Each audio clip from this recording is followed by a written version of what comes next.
This boy woke up in the worst situation possible. He was inside a truck packed with zombie monsters. After being brutally beaten, he found himself in a bizarre place. In truth, this man was a living legend of the army. He could face hundreds of soldiers alone, but in the middle of a mission, he was betrayed by his comrades. Now he had reincarnated as Michio, a boy who was beaten and forced to work. But now things would be different. Michio was a monster in military combat, capable of defeating an entire army. A helicopter flies through the sky, carrying the elite special forces of the Aldemir Republic, codename Ghost. They were feared by soldiers and terrorist organizations worldwide, the world's greatest special forces unit. Among them, there was a man known as the Strongest, George Sai, standing with a pistol in hand. Without mercy, he annihilates his enemies like a machine. People call him and revere him as the warlord. But on July 6, 2025, the strongest man met his end in battle. During the operation to eliminate the terrorist organization, Ignite, the soldiers report that the helicopter is unstable due to strong winds.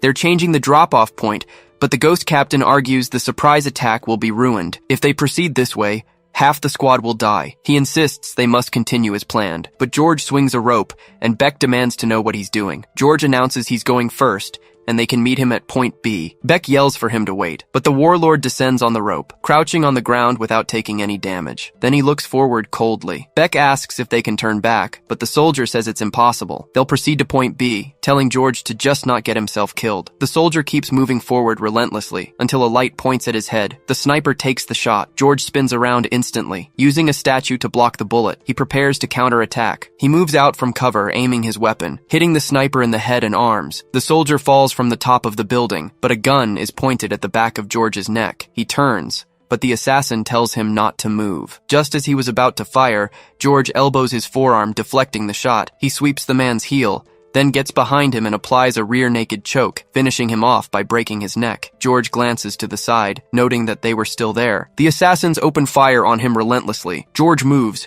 using the other mercenary as a human shield, commenting that this is a pretty rude reception. He points his own gun at them and takes aim, firing non-stop, taking the lives of everyone in front of him. Beck shouts for George to respond if he's okay.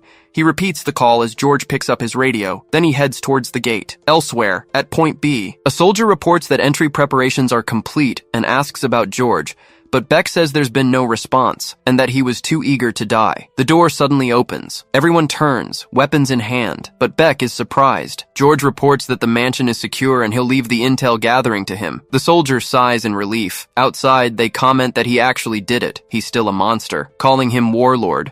But Beck calls out to George. He demands to know why he acted alone, stating that those who don't follow orders are useless to the team. George replies that the mission was a success. Besides, if they had forced the operation in that situation, the entire unit could have been annihilated. Beck scoffs and tells him not to talk back. One of the soldiers stands at attention and reports that the commander-in-chief is calling for the captain. Beck says the brat must be rebelling, but George tells him not to get the wrong idea. He did it to repay a favor, since all it takes is to kill the enemy and win. It's not that he wants to rebel, it's for a purpose. Beck considers this for a moment, turning around and telling the brat to just go die. He was heading to headquarters and was counting on him to do only what he was told. George asks what he was just instructed to do. Then he asks what the instructions are. But everyone points their weapons at him, and George questions what this means. The soldiers apologize, saying it was Beck's orders. The protagonist thinks about this. He tries to draw the weapon at his waist, but they open fire, hitting him in the head. George thinks, Beck's orders? And wonders what this means. Does this mean he planned to kill me from the very beginning? But a blonde woman had told George to come back alive. That was Sophia. Suddenly, the protagonist wakes up, wondering what that sound is. There's also the smell of death. He's face to face with a zombie. He gets up wondering what happened. He was definitely on the annihilation mission against Ignite. The truck's cargo bay opens, dumping all the bodies out towards the sea. George falls, thinking this is bad. The scaffolding is collapsing. He starts to go down with them, but he grabs onto an edge, holding on for dear life. He gasps for breath,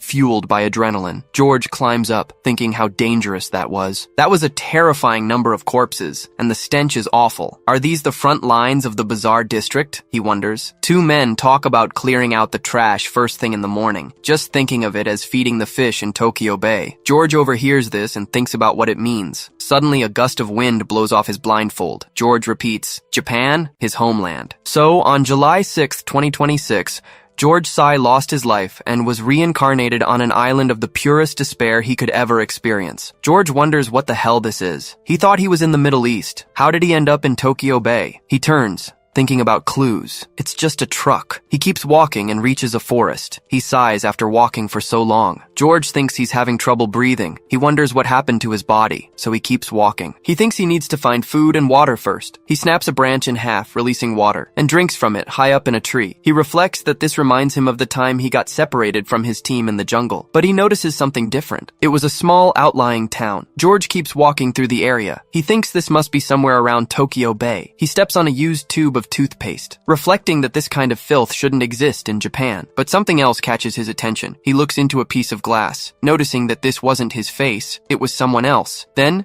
someone grabs his shoulder, calling him Michio. George reacts instantly, putting the man in a chokehold. The guy asks what's wrong, saying it's him, Masa. The protagonist wonders if the man knows him. He doesn't seem to be armed, so he lets him go, thinking his name is now Michio. Masa asks why he did that all of a sudden. Michio asks what he wants, and the guy says he's his friend. Michio understands and extends a hand, apologizing. Masa shakes his hand. He says he's relieved to see him okay and was worried since he took such a bad beating. Michio asks, "I was beaten? Why?" Masa explains that Zeha's word is law in this mining area, and that's the reason. But then Zeha appears, asking what he just called him, and especially him, a mere slave from his own team, daring to speak to him without using an honorific. Now he's going to get a penalty. He raises his arm and punches the young man. He lands near the mirror. Zeha comments that he's so stupid for forgetting the rules, and if you forget, you get a penalty. If you piss me off, you're the one who pays. Masa apologizes, saying he was wrong. It was Michio who said his name without an honorific first, and he was just influenced by him. Zeha turns towards him, saying it's a surprise he survived after being beaten so badly. But the protagonist doesn't react, just stares at him. Zeha asks what's with those eyes. Looks like he didn't get beaten enough. George still doesn't respond or react. Zeha says that smug look on his face is about to get a penalty right now. He throws a punch, but George dodges it, thinking it was too obvious. His opponent is an amateur. George states he has no interest in attacking civilians, but if he insists on fighting, he will take control of this situation. He ducks under a punch as Zeha tells him to shut up. George lands a punch on his face. Zeha starts to lose consciousness, but he stands his ground, resisting. Then he curses, growing even more enraged. George thinks he landed a counterattack, but the man didn't fall. This body is weaker than I expected, but he still advances toward him. Zeha tries to strike with another punch. The protagonist leaps, thinking that even with this weak body, his elbow should be strong enough to take him down. He smashes his elbow into the man's chin. Zeha reels in pain. He then falls to the ground, and George tells him it's impossible to win. He should take his petty fights elsewhere, unless he wants to die. Then, he turns away. Zeha says he was underestimating him and pulls something from his coat. He draws a knife, declaring that anyone who fights back will receive 100 penalties. George immediately spins around, but a child steps in front of him, yelling that it's too dangerous. Zeha lunges with the knife. The boy shuts his eyes in fear, but the protagonist moves first. He grabs Zeha's knife-wielding arm. He warns him that now that a weapon is drawn, he's prepared to take a life, or lose his own. He fiercely strikes with his hand, hitting Zeha in the neck. Using his leg for leverage, he throws him to the ground. He then mounts the man. The boy screams in shock,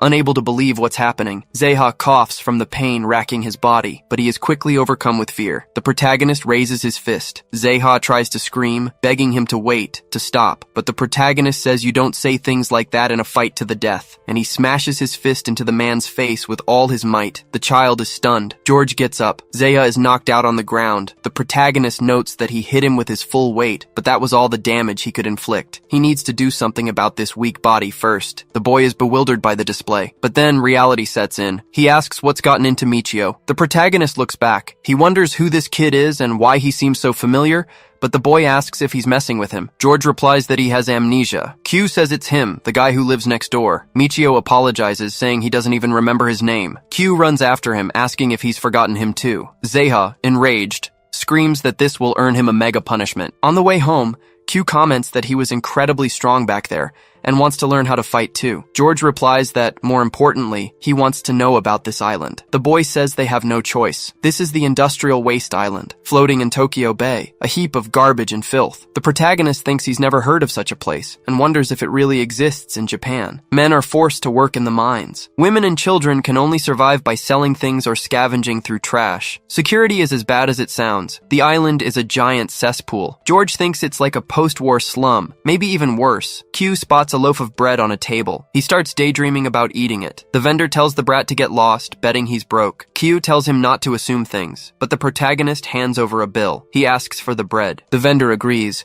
and Q asks if he's serious about giving it to him. George says it's a thank you for the information earlier, and the boy thanks him, but he wants to know where he got the money. The protagonist says it was the spoils from the earlier fight. He won't stoop to taking money from the dead, but in a place like this, money matters. Q says this Michio had become a completely different person now. At his house, he opens the door and announces he's home. They're going to celebrate tonight with his mother since Michio bought this for them. His mom says he should eat too, but Q replies that he's already eaten. His mom asks if he's sure, and the boy tells her not to worry and to eat because she needs to stay strong. Suddenly, the protagonist smells something strange. He spins around on reflex. He slams his elbow back to shut the door. Q calls out his name. The protagonist keeps holding the door, trying to open it with all his might. Fire begins to engulf the house. Q's mother starts to cough. The soldiers are setting their house on fire. Zeha declares that for what he did, his penalty will be death. The two inside are terrified. Q asks why this is happening. The protagonist keeps trying to force the door open. He thinks they've been trapped from the outside.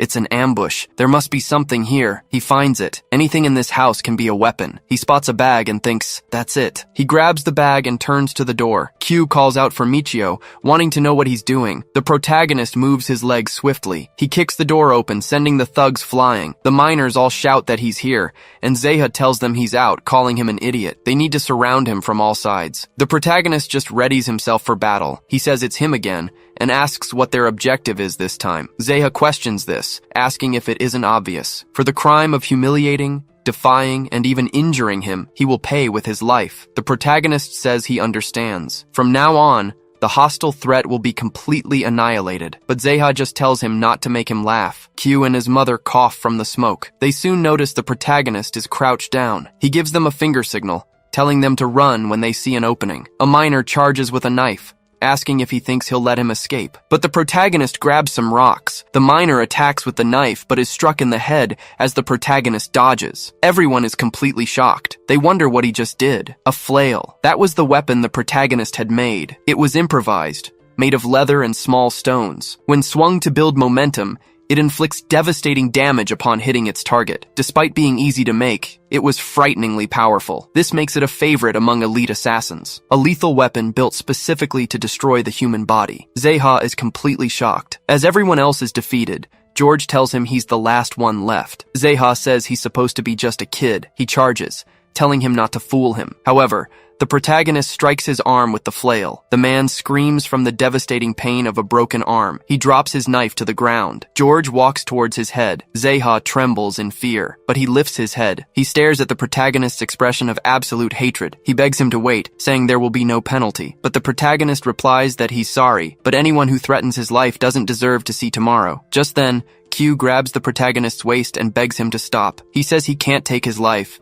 that no matter how strong he is, killing someone is wrong. He screams at him not to become a murderer. Zeha starts running away in fear. The protagonist spins his flail, preparing to throw it while the boy holds him back. He hurls his improvised weapon. It only hits a post next to Zeha. The man looks back in terror. George wonders if he really missed. As Zeha gets away, groaning in pain, Q thanks God for being able to stop his friend. The protagonist mentally repeats the word murderer. Later, in a warehouse, Zeha is begging. He asks for permission to punish Michio. He says he beat him and swung a weapon like a madman with no sanity. A blonde man stands up saying that kind of behavior is unforgivable, and Zeha agrees, but he's suddenly struck in the face with a punch. The man replies that a local supervisor losing to a slave miner is utterly pathetic, and that calls for a beatdown level execution. Zeha cries, terrified of losing his life. After the brutal beating, the man pulls back his hand, which is armed with brass knuckles. He repeats Michio's name and says it seems he's worth beating up a few more times. Later, in another house, Q comments on how seriously awful this is. He put so much effort into building that place, and it was destroyed in an instant. He asks what they're going to do now. The mother calls out to Michio,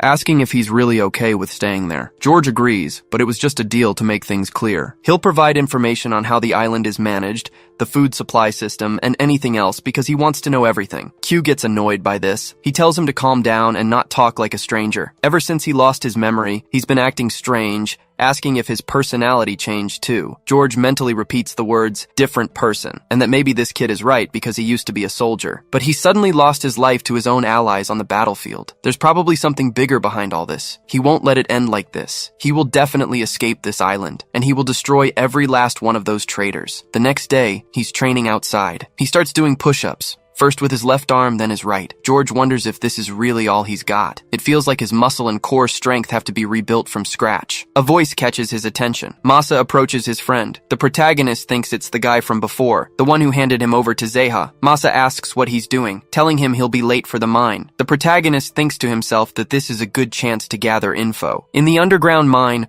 a foreman orders everyone to line up. The subordinates gather and form a line. Two of them get annoyed when they see Michio. He thinks they must be Zeha's henchmen. The foreman announces he has an important announcement today. Zeha, the supervisor in charge of Team G, is dead. This surprises everyone. The director says the one who will replace him is number 8 from Team G, Masa. The young man just points to himself, questioning it. In the mine, they strike a rock with a pickaxe. Mining slaves are forced to do manual labor from 7 a.m. to 11 p.m., working deep in the tunnels under harsh conditions. The environment is brutal and unforgiving. It's slave labor in every sense of the word, pure exploitation. One of the foremen says a man is too slow. He kicks him in the stomach, saying he's dragging them down. The man groans in pain on the ground. Masa puts a hand on his shoulder, saying the other team is the same as always. But here he's the local supervisor, and he won't hit anyone, so they can work at their own pace. The man gets emotional and calls out to Supervisor Masa. The young man comments that he looks exhausted and should rest a bit. Michio watches this from a distance. The other foreman interrupts, asking what kind of joke this is, cause he's just copying his lazy supervisor, and he really hates kind people. He asks if he wants to be disciplined right now, but a pickaxe hits his leg. The foreman yells that it hurts and asks what that was. George comments that his hand slipped and he apologizes for it. The foreman approaches angrily, wanting to know what his problem is. Cause an apology won't cut it. It seems he's the one who needs some discipline. But a voice interrupts, saying they like this. The two turn around, surprised. The man talks about a fight, cause they can count him in. The miners call out to Kusanagi and comment that the foreman is screwed. The foreman replies that he would never dare challenge him and can't fight him. Kusanagi gets annoyed by this. Then he powerfully launches himself off the ground. He goes for a punch, commenting that if he won't listen, he should lose his life. He strikes him directly in the temple. The two are shocked by the punch. Masa shouts that it was insane power. Michio reflects that it's not just power. He hit a pressure point with extreme precision. Kusanagi turns and asks if he wants to be next, and if he's in the mood for a fight. Michio replies that he doesn't fight without reason, and Masa tells him to be respectful. Kusanagi repeats the name and says, so it's him. He was waiting to see him, and he leaps in his direction. Michio just gets into a fighting stance as the man comes toward him. Kusanagi throws a punch, which Michio blocks with his guard. All the miners are impressed by the flurry of punches. At this rate, Michio is going to die. The protagonist keeps defending relentlessly, thinking that he's too fast and heavy. Precise, too. Everything is top level, but he always leaves a lot of openings in his attacks. Michio plants his foot. He dodges to the side of his arm, surprising Kusanagi, and strikes his opponent's face. Everyone is shocked that he landed a punch on Kusanagi. Michio holds his ground. However, Kusanagi was able to block it and says it wasn't half bad. He's pretty funny. They're gonna beat each other until they lose all feeling. But a voice shouts for them to stop. Everyone turns, not understanding what's happening, but they quickly kneel on the ground, saying that Director Akichi has just arrived. The man keeps walking with a few miners behind him. He pushes his glasses up on his face. He is the director of the mine. Michio thinks he's the one in charge here. Akechi calls out to Kusanagi. The man immediately snaps to attention. Akechi tells him not to break the slaves with these pointless fights, and asks if he wants him to report this to the Marquis of the Blood Pact. Kusanagi trembles with fear upon hearing this. He then says he's put that thought aside, and this is just a small, educational guidance. Akechi says he calls it guidance, when all he does is punch. He shouldn't make him laugh, as no one expects intelligence from a blockhead like him. Kusanagi grumbles about this, and clenches his fist. Akechi asks what the slaves are doing, and if their job is to grovel on the floor, because they should be digging for every second they breathe, unless they want to be thrown out like trash. At 2 in the afternoon, it was lunch break. The protagonist thinks it's cold and tasteless. The other miners say it's not enough, and that the site supervisors have it so good. They get to eat like kings. He wishes he could try a lunchbox like that someday, just once. Then they fall to the ground, commenting on how hungry they are. Masa holds out his lunchbox to the protagonist. He tells him to eat it. Michio looks at the food without responding, but he says he doesn't want it, and Masa asks why. The protagonist replies that he doesn't intend to owe anyone. His friend sits next to him and says it's not about owing him. It's payback for that time he dragged him into trouble. When he fought Zeha, he blamed him. He was just a coward. So he can't just leave it like that. This is the least he can do. A smile spreads across Michio's face. He takes the chicken and says that for a lie, a piece of karag is pretty fair, and they're even, so he should hurry up and eat. But the other two approach from behind him, saying that if Michio doesn't want it,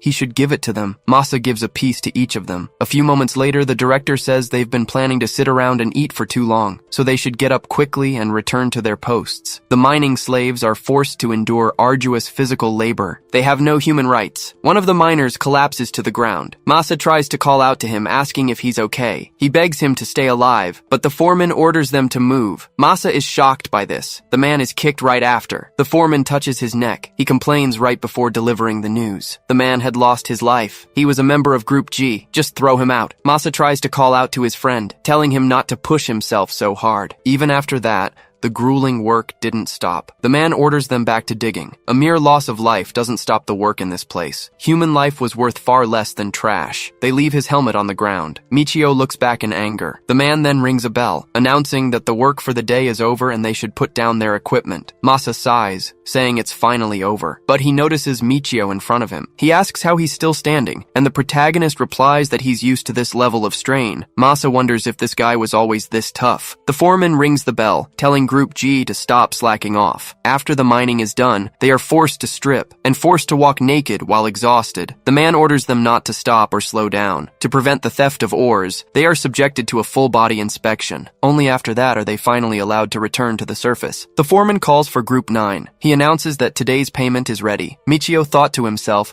that it was 1,000 yen a day for 16 hours of work. One of the workers behind him gives thanks for the money, saying it makes him happy today too. Michio wondered how he could be so happy with such a small amount. Just then, a truck approached, and everyone got excited. The protagonist wondered what it was, as something was definitely coming. The other miners mentioned he was still there. Some women thanked the miners for their hard work today. They explained that because they worked so hard, they'll get a 20% discount on everything. Michio repeats the words, Mining Appreciation Day, but the other men are already running towards them, asking for a beer and a small bag of chips. Another woman also hands out some octopus snacks. Everyone keeps placing their orders without stopping. The man cracks open his beer and chugs it down. He sighed in bliss, commenting on how it hit every cell in his body. Another man remarks that Haida just doesn't get it, trying to save money on Appreciation Day. He calls it the peak of inefficiency, since he's going all in, drinking 1,000 yen's worth of pure indulgence. Michio mentally noted how strange it was. A few moments ago,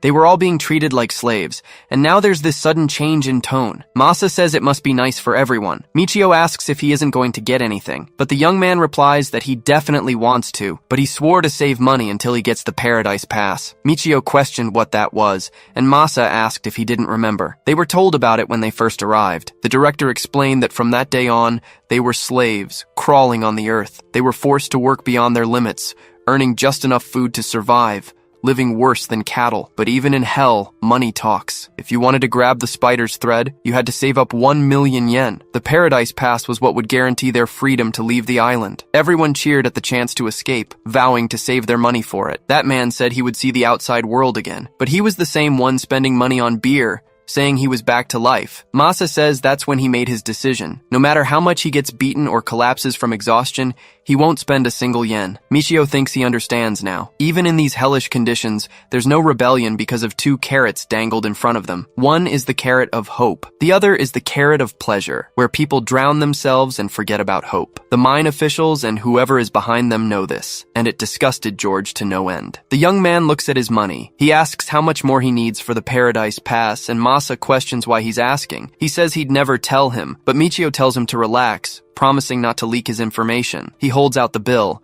saying he just wants to help him escape. Elsewhere, Michio says that means he has 60,000 yen left to go. Counting his salary, that's 2,000 yen a day, so he'll hit the goal in a month. Masa thanks him but wants to know why he'd go so far for him. Michio tells him not to worry about it, that they were doing this for him. More importantly, he wants to know if there are any boats, beaches or docks on this island? Masa says no and tells him to look for himself to see what it was really like. This island is surrounded by steep cliffs. That's common knowledge. The protagonist says he's going to check the place out. Masa warns that escaping is illegal and asks if he's crazy, but the protagonist questions if there are any laws in a lawless zone. But a sound interrupts his escape. The protagonist turns around and comes face to face with a drone. It was watching him, aiming a weapon at him. He realizes it's a military drone. The drone detects the monitor and acquires a route to the target. Michio starts climbing back up. Masa wonders what's happening. The protagonist makes it back to the top, yelling for him to run. Now! Masa asks what he's talking about, but a bullet grazes past him. The young man stares in shock. The two of them take off in a panicked sprint,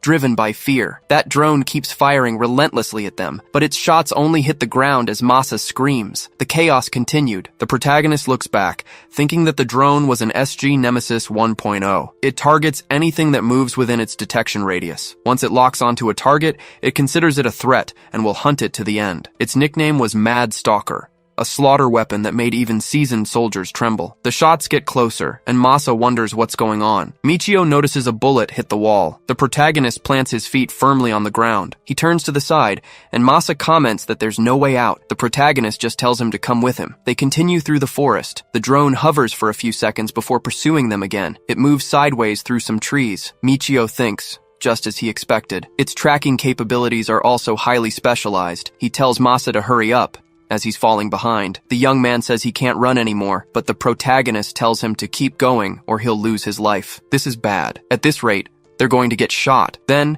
he spots a rat in a tree. The young man thinks, that's it, and approaches it, catching the rat in his hand. He announces he's going to count from 3, and when he's done, they have to stand perfectly still without moving a muscle. Masa asks if he's insane, yelling that they'll be filled with holes, but the protagonist starts the countdown. The young man tries to argue against it. The drone continues to fire non-stop. They leap over a rock and the drone keeps following. Finally, the countdown reaches 1. The protagonist apologizes to the rat and throws it toward the drone, hitting its camera. The machine turns, scanning the new target, then moves to the other side. Movement detected. Changing target. New route acquired. It aims at the rat and begins to eliminate it, riddling the poor creature, which had nothing to do with this, with bullets. Then it turns back towards them, but it stops just as quickly. The protagonist doesn't even flinch. The drone begins to circle the two of them, analyzing their faces. It makes a noise as it looks at Masa, but its trigger isn't pulled. It then turns to Michio, doing the same to him. A bead of sweat drips down the protagonist's face. He was worried the drone would fire at him. The drop starts to fall, landing on a plant. The drone moves in front of them, then begins to fly upwards,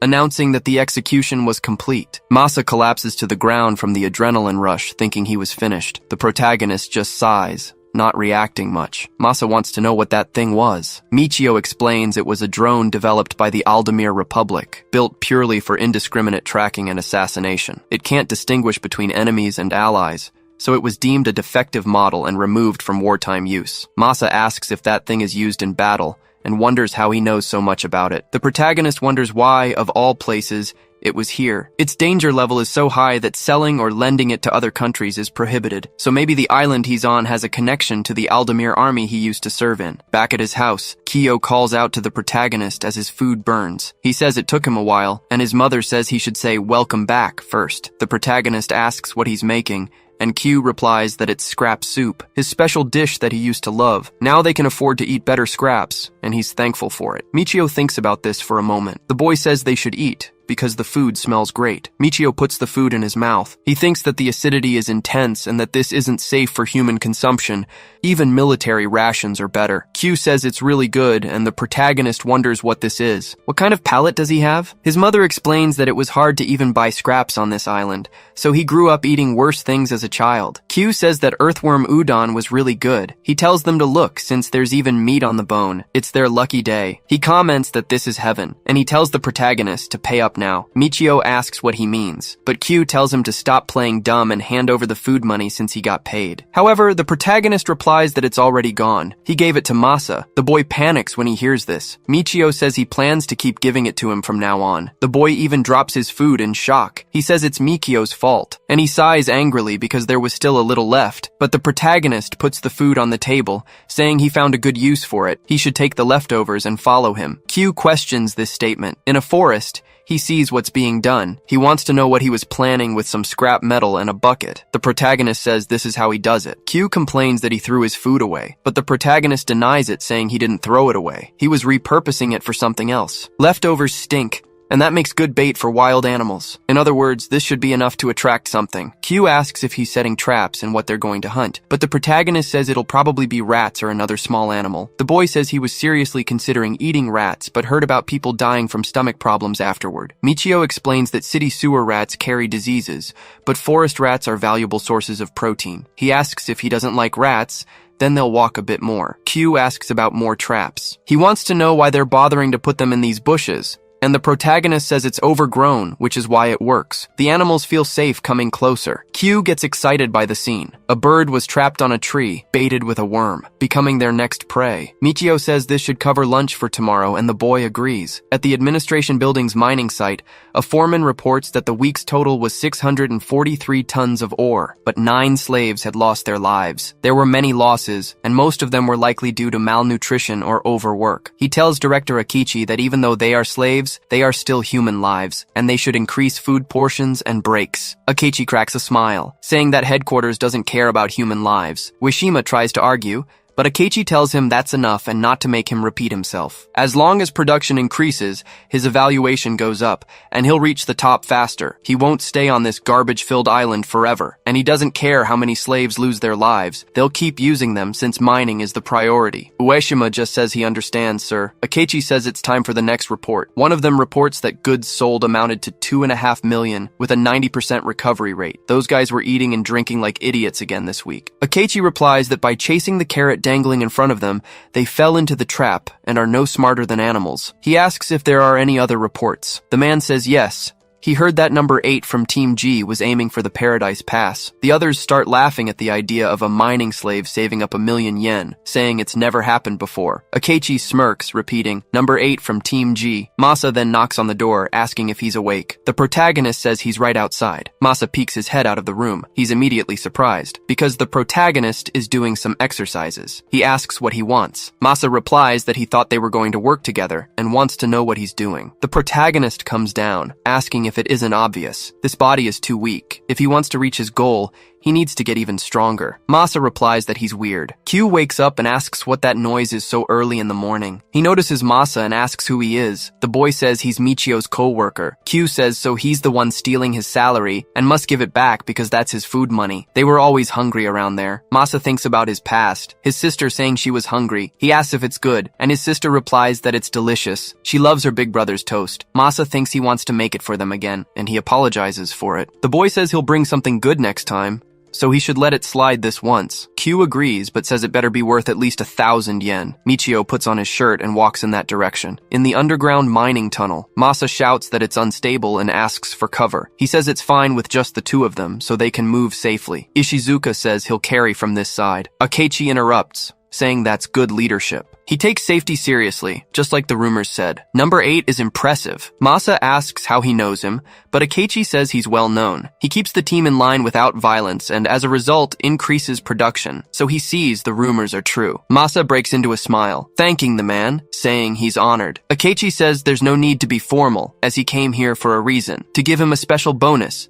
since he's shown so much potential. A reward boosts motivation, and Wishima just sighs angrily. Michio notices this from a distance. Akechi says giving it to him in public is dangerous. You never know who's watching in a place like this, so he should come with him to a safer place. Masa asks if Michio heard that, saying maybe they can save for the Paradise Pass faster. The protagonist says he has a bad feeling about this, and that he should be careful. Masa replies that he's overthinking it and should just gratefully accept what's coming. Then he leaves, saying he's been waiting for this. Kusanagi says he's Michio, and if he's worried about his friend, he's throwing a party at his house right now. Michio keeps an angry expression nonetheless. Masa announces they're arriving at the house. This is his place, but it's too dirty for fine visitors like them. But the man says it's perfectly fine, and a sealed room works better for them. Masa says he's glad and tells him to come in.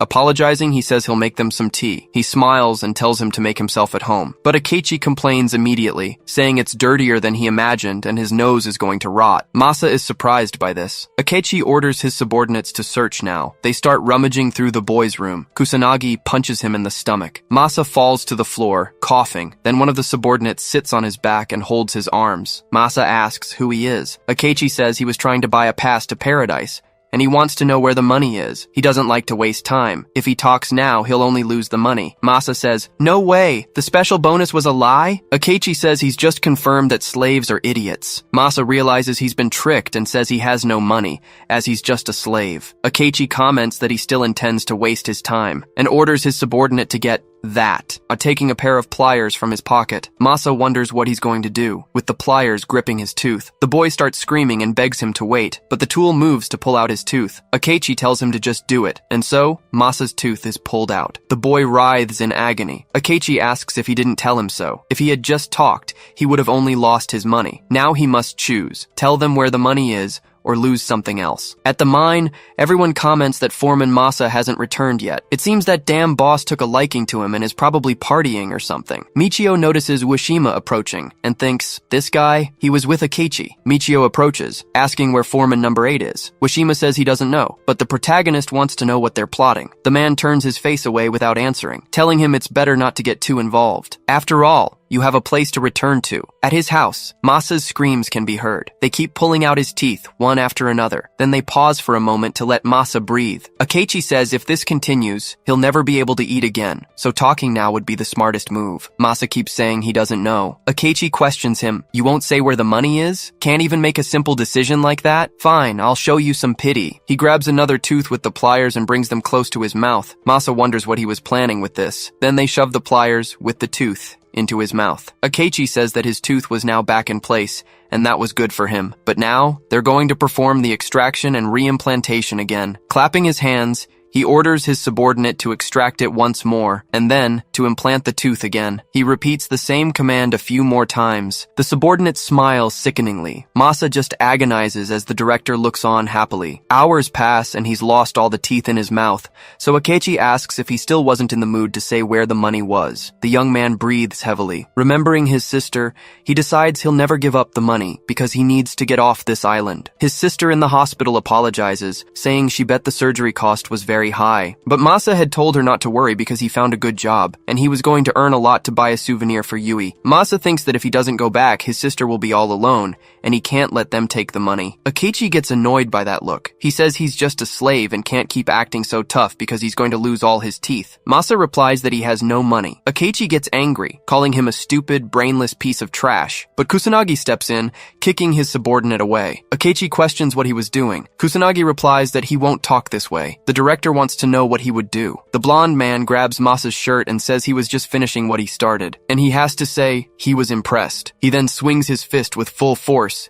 hitting Masa's stomach without any mercy. The young man writhes in pain from his fractured rib. Kusanagi says that even after all that, he didn't talk, and that's what a real man is. That's what makes it fun to beat him. An overwhelming brute force that shatters bones in a single punch, and a violent nature that truly enjoys hurting others. The pain and fear were so intense that Masa wished he could beg to have his teeth pulled out instead. Kusanagi tells him to just lose his life now. Masa closes his eyes, thinking of his sister. Yui had said she didn't need any souvenirs and was just happy her brother was back. Then he's struck by the fist. Akechi says it looks horrible and it must hurt, and that if he just talks, Kusanagi will stop. But Masa is struck again in the face, remembering Yui saying she loves her big bro. The young man is thrown backward. Akechi tells him to just say where the money is, but Masa steadies himself on the ground, saying he doesn't have any money. Akechi replies that he was right then, and that Kusanagi could take his life. At the same time, Michio runs at full speed.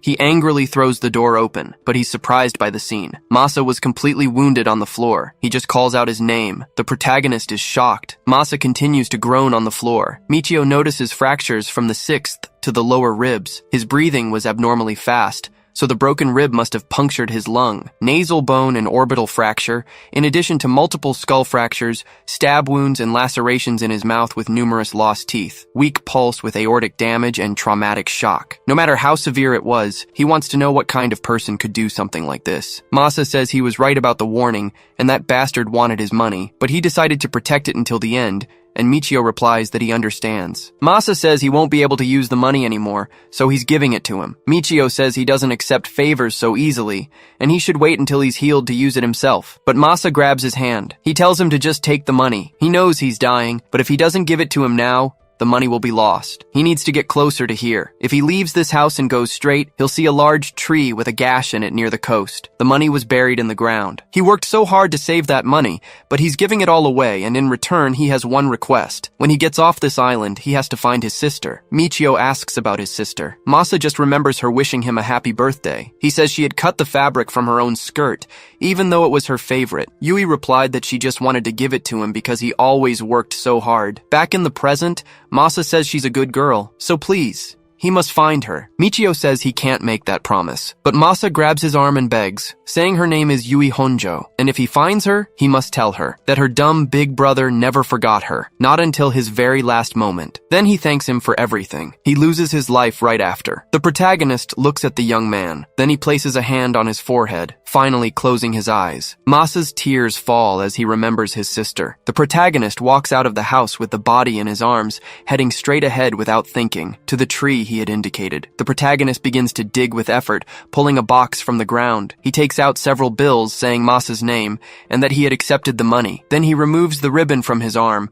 unwrapping what was left of it, and saying he'll take this too, to hide his face. Akechi thanks him for showing them the way, and he had finally lost his life. He was a rare kind of idiot who suffered for nothing, losing both his money and his life, a fitting end for a useless piece of trash. So he says that either way, this slave must hand over that dirty money. Michio just stands up, saying he refuses the offer. Akechi says that just as he thought, slaves are all fools, and he's no different from that piece of trash. Then he orders his subordinates to take the money from him. The protagonist also lunges forward with a punch, dodging a blow from one of them and countering with a strike to his face. He does the same with his elbow to another subordinate. The third one comes at him again, but gets an uppercut to the chin, falling hard to the ground, unable to react. Michio says he was entrusted to manage this money by Masa. It's war funds, and if their plan is to take it, then he'll have to remove them. The subordinate gets up with a bloody nose, and Akechi pulls something from his jacket, saying they were all useless. He raises a finger, then points the pistol. The protagonist is on alert, but Kusanagi grabs his hand,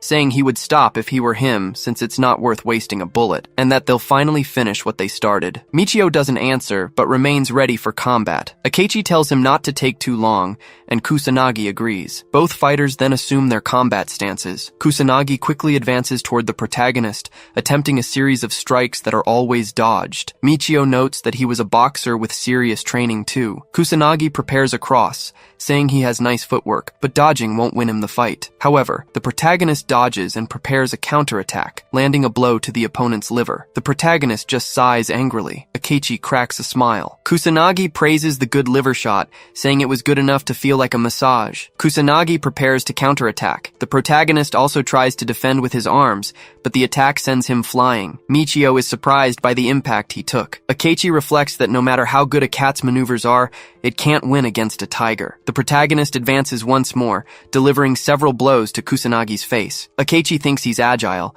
but that level of attack can't stop Kusanagi. Michio prepares to defend once again, letting the fist strike his arms. He's thrown back once more. Michio steadies himself on the ground and notices he's on the edge of the cliff. The rocks there fall into the sea. Kusanagi advances, asking if he thinks he can turn this around just by keeping his guard up, and that he's too naive. His fist approaches right after, but the protagonist dodges to the side, preparing his own fist, and so he lands a perfect punch on the chin. He hits the other side next. Michio keeps a serious expression, but Kusanagi laughs, saying he's better than he thought, and that he was really making this fun. This is how a fight should be. The protagonist then ducks down. Kusanagi notes that it was a counter-attacking stance again, and not a bad one. However, there was something different, so he stops his fist in front of him, moving his foot since he wasn't just punching. Akechi thinks this slave was reading Kusanagi like a veteran boxer, and he was right, but he also has a powerful kick. The protagonist then moves his arms, defending the kick with his stance as well. Kusanagi is surprised by this move. Then the protagonist pulls him in for a takedown, knocking his large opponent to the ground. Akechi is completely stunned by this too. The protagonist traps him in a jujitsu hold. Kusanagi asks how he read him, but the protagonist explains that he had a low center of gravity and a stable lower body that didn't move up or down, the traits of a kickboxer. Then he lands an elbow to his face. Kusanagi groans in pain. Then the protagonist moves in once more. The man flashes a wide grin, grabbing Michio's neck, and then squeezes with all his might, saying it wasn't bad, but he got too close. He then reverses the hold, saying that if this were a martial arts match, but it wasn't a match. What they were doing now was a no-rules brawl. He continues to squeeze the protagonist's neck. Akechi wonders when the last time he saw Kusanagi get serious was. Slave revolts had happened many times in the past, and plenty of martial artists were confident in their skills, but none of them ever managed to defeat Kusanagi. He's a brawler who doesn't follow rules. There's no way he'd lose to a mere fighter. Kusanagi says it's a refined martial art, but there's no way it can beat him. The protagonist moves once again, striking his opponent's chin with his palm. He then grabs Kusanagi's arm. The big man thinks that this guy used his palm to create the necessary space to pivot his legs. Michio puts him in an arm lock and throws him to the ground with full force. Akechi is startled by this. The protagonist then begins to twist his arm, repeating what he'd said, that this was a brawl. Kusanagi is even more surprised to hear this. The protagonist continues to twist his arm. The big guy starts to scream in pain as his arm is slowly broken, until it's completely twisted by the protagonist. Kusanagi groans with even more pain. The protagonist gets on top of him, saying not to get him wrong. This was supposed to be a brawl, but it doesn't even count as one. It was a pure one-sided defeat on his part. The strongest man in Aldemir's elite unit, Ghost, George Sai. Despite his unparalleled fighting ability, he had never experienced a brawl. Kusanagi moves quickly, saying this was interesting. The protagonist just looks at his two fingers, then breaks them with his forehead. Kusanagi groans in even greater pain. George had only experienced fights for his life, so he moves quickly with his elbow, like a hammer coming down on his opponent's face. George Sai had experienced nothing but this, so the protagonist misses his punch. Kusanagi pants, filled with extreme fear, and thinks that this guy, if he were a normal person, he would hesitate at the moment he needed to take a life. But this guy was completely different. He was calm, efficient, and confident. The protagonist moves his fist once more. Kusanagi tries to defend himself, thinking he's really trying to take his life. The blow breaks through his defense, hitting his trachea with full force. Kusanagi immediately starts to cough, thinking that this guy in front of him was not a fighter, and definitely not a brawler. This couldn't be right. He was a professional at taking lives. Kusanagi suffers on the ground, thinking he uses the same martial art as George Sai, a veteran soldier, Krav Maga, which is used by special forces in several countries, the world's strongest combat technique. The protagonist picks up a rock from the ground. He raises it high and approaches his face, bringing it down with all his strength, without hesitation. But a voice stops him from taking his life. Q had told him he should never do that, so he wouldn't become a murderer. So he gives up, tossing the rock away. It falls deep into the sea. The protagonist then gets up, but he starts to hear laughter. Kusanagi gets up, saying that this is good. This was what he was looking for, and they'll fight until they lose their lives. The protagonist then raises his guard, but he's surprised by what happens next. Dodging a shot that hits Kusanagi, the protagonist moves closer to the edge of the cliff. Kusanagi wonders about this as blood gushes from his chest. The protagonist holds on at the edge, sighing with exhaustion afterward. Akechi complains that he missed, but at least he can punish a loser. Kusanagi gets even angrier at this. Akechi tells him not to get angry, because it's only natural for a useless mutt who couldn't even defeat a slave to be discarded. The brute gets even madder, running towards his boss. Akechi keeps shooting, telling the damn dog not to move. He shoots him, but Kusanagi doesn't stop. Akechi fires once more, hitting his ribs and arm, but he thinks it's impossible, and wonders why he won't stop. Kusanagi closes in with a punch and tells him to go to hell. Akechi gets even more irritated, shooting the brute in the forehead. His fist finally stops in front of his face, and he starts to fall to the ground, landing at Akechi's feet. The director starts to laugh non-stop. Then he kicks his face, saying he was a persistent mad dog who finally died, and continues to stomp on Kusanagi's body. He asks how long his other subordinates are going to stand around and tells them to get up. Kusanagi lost his life to the slave who stole the weapon, and they must tell this to the blood-packed knights. But now, beyond that, the one responsible for taking Kusanagi's life must be punished. Michio just looks back. Akechi aims the gun, saying he praises him because his combat skill is wonderful. But no matter how strong he is, A single man can't win a war. In modern society, what matters are brains and guns. Michio raises his hands. Akechi is surprised by this, but a sick smile spreads across his face. He says that naturally, anyone would be intimidated by a gun, and asks if he's going to surrender. The protagonist doesn't answer him. Akechi continues, saying he'll take his life because he'll pay dearly for the wasted time and bullets. He approaches him with long strides, saying that running to a dead-end cliff was a mistake, but the protagonist says everything went as planned. Akechi questions what that sound is, but the military drone rises above them. Akechi asks what that is, and the protagonist looks up. The director keeps asking about the mad stalker. His soldiers wonder if that's a small aircraft. One moves forward but ends up getting shot in the head, falling to the ground immediately after. Akechi is surprised by this, noticing the lifeless person on the ground. His colleagues also panic now. The stalker prepares to fire again, while the other two run away. Their movement is detected, and the target is locked for pursuit, with the intention of eliminating the target. Michio keeps repeating that it's the mad stalker. It intensely tracks anything that moves, and the men cry out for someone's help. The drone moves a little more. It eliminates people without fail. Akechi keeps aiming at Michio's head. The protagonist thinks that this man, he hasn't moved since the drone appeared, and wonders if that means he knows about the mad stalker. The two stare at each other without saying a word, but the drone moves towards them. Akechi sighs, even angrier. He thinks that he lured them to the mad stalker and wonders how a slave would know about it. It doesn't matter now. This guy crossed the line, so he has to go to hell. Michio says that if he knows how the drone works, then he also knows if he pulls that trigger, he'll be one of the ones to get shot. Akechi is completely stunned to hear this. The drone turns towards the two of them. Akechi thinks he's bluffing because that small movement won't trigger it. The protagonist says to go ahead and test it, then he'll know for sure if it's a bluff. The director hesitates to act. The protagonist asks if he's going to hurl insults as usual,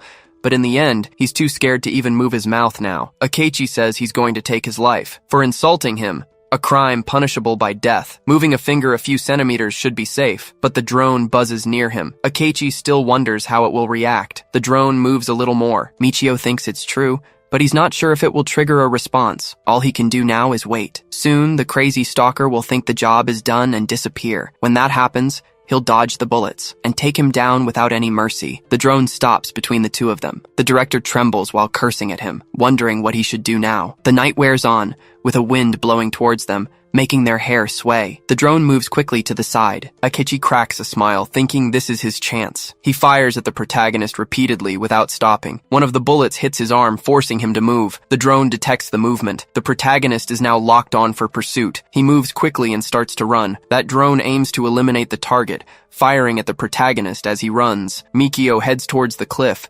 He gets hit once more. He then leaps high into the air, heading for the cliff this time. The drone beeps a few more times, shooting the protagonist in the thigh. The protagonist feels the pain immediately. Akechi grins. He fires another shot into the same spot. The protagonist starts to fall uncontrollably. He screams out, but then realizes his situation. He does a quick sit-up in midair, jumping safely this time, and so he falls into the water. The drone continues to pursue him. It moves forward, still shooting, firing even into the water. The protagonist gets hit a few more times, groaning in pain. The drone then starts to circle. The protagonist dives even deeper. The pursuer beeps once more, signaling that the execution was complete. Akechi is surprised by this. He approaches the edge of the cliff, saying he thinks he's dead. Then he laughs, because a mere slave dared to challenge him. He laughs even more manically after that. Back at the cliff, the protagonist starts to surface. He wonders if they're gone. Then he feels a sharp pain, noticing the heavy bleeding from his leg. He takes the gag from his mouth and ties it around his leg. He reflects that he was caught off guard, and the bullet is still inside him. He needs to remove it and treat the wound somehow. The blood begins to spread. The protagonist moves. Something in the water heads towards him. Michio wonders if something is coming. It could be a predator. The shark charges at him. Michio is completely stunned, but he dodges the shark's bite, wondering if it smelled his blood. What appeared before Michio's eyes was the top predator of the marine food chain, a great white shark. Its torpedo-like shape moves through the ocean at 50 kilometers per hour. A single bite easily exceeds a ton of force. The protagonist dodges another bite, losing his breath, but the shark's tail was approaching, striking the protagonist as he tries to avoid it. Michio thinks this is bad. He's lost a lot of air, but the shark circles around him. Michio returns to the surface, catching his breath as the shark comes back around. He prepares himself once more, descending back into the water. He opens his arms wide, staying still in front of the shark. They are ambush predators. They hate being noticed by their prey. He emanates a killing intent, willing the shark to disappear, but his wound is still bleeding. The shark senses it and opens its mouth, charging toward him. The protagonist thinks it smelled his blood. He needs to aim for the vital points. What Michio was aiming for was the tip of the shark's nose, the ampullae of Lorenzini, its special sensors. It was a shark's weak spot. The protagonist wonders if it worked, but the shark keeps advancing, hitting his stomach. Then the creature lunges at him with its mouth open. Michio thinks it didn't work. There's too much of a difference in their physical strength. He falls back into the water again, suffering from the pain in his body. He goes to the surface to catch his breath. Michio wants to know where the shark is, but the animal was coming from behind him. Michio turns in surprise. The shark opens its mouth, tearing off a piece of his clothes. The protagonist tries to catch his breath, but in front of the ocean's greatest predator, human strength is useless. He realizes he's running out of air. He's slowly losing consciousness. There was no other way, so if this is the end, again, he's happy with it. He won't pathetically cling to life. He finally loses consciousness. But a voice tells George Sai to wake up. A woman tells him to promise that no matter what happened, he would come back alive. The protagonist wakes up, thinking of Sophia. He grabs the shark's sides, climbing onto it. The protagonist thinks he's going to break his promise again. That would be too pathetic this time. He reverts to his George mentality. Moving with his fist, he punches the shark. The protagonist continues with his determination, relentlessly punching the creature. The shark gets angry. The size difference was insane, and the water resistance was reducing the force of his attacks. Even aiming for the weak spot on its nose didn't work. There's no way to harm the king of the oceans.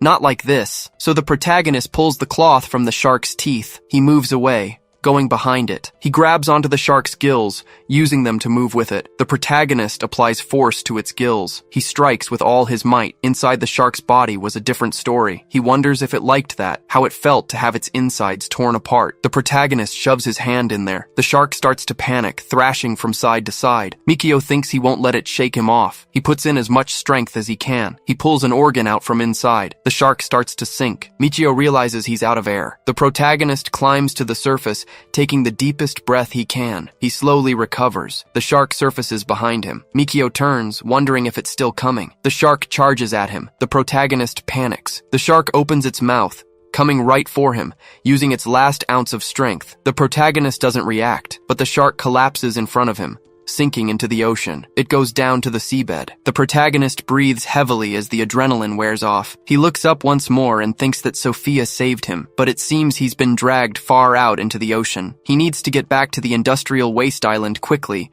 and treat these wounds. Then, the protagonist loses consciousness, left helpless in the sea. He gets up a moment later, coughing. He thinks he's out of energy. He was very cold and had lost a lot of blood. He wonders if he can really make it back in this condition, but a light shines on his back. The protagonist turns around. He sees the sun rising on the horizon. He says it's already morning. He notices a branch next to him. He thinks that's a good sign. He swims over and grabs onto it. He climbs onto the branch to rest. He lies there, trying to recover, breathing heavily. The protagonist grits his teeth, looking at the sky as the sun rises higher. He turns over, thinking that he survived again. The water laps at the surface. The protagonist is now on an island. He thinks it's been about 5 hours since he was shot. He needs to get the bullet out and treat the wound quickly, but he loses consciousness again, his head hitting the ground. He thinks this is bad. His body temperature is dropping. Something approaches from above him. The protagonist wonders if it's an enemy, since his body won't move. The person asks if he can hear them and if he knows his name. The protagonist starts to think about it. When he was George Sai, he was at a shooting range,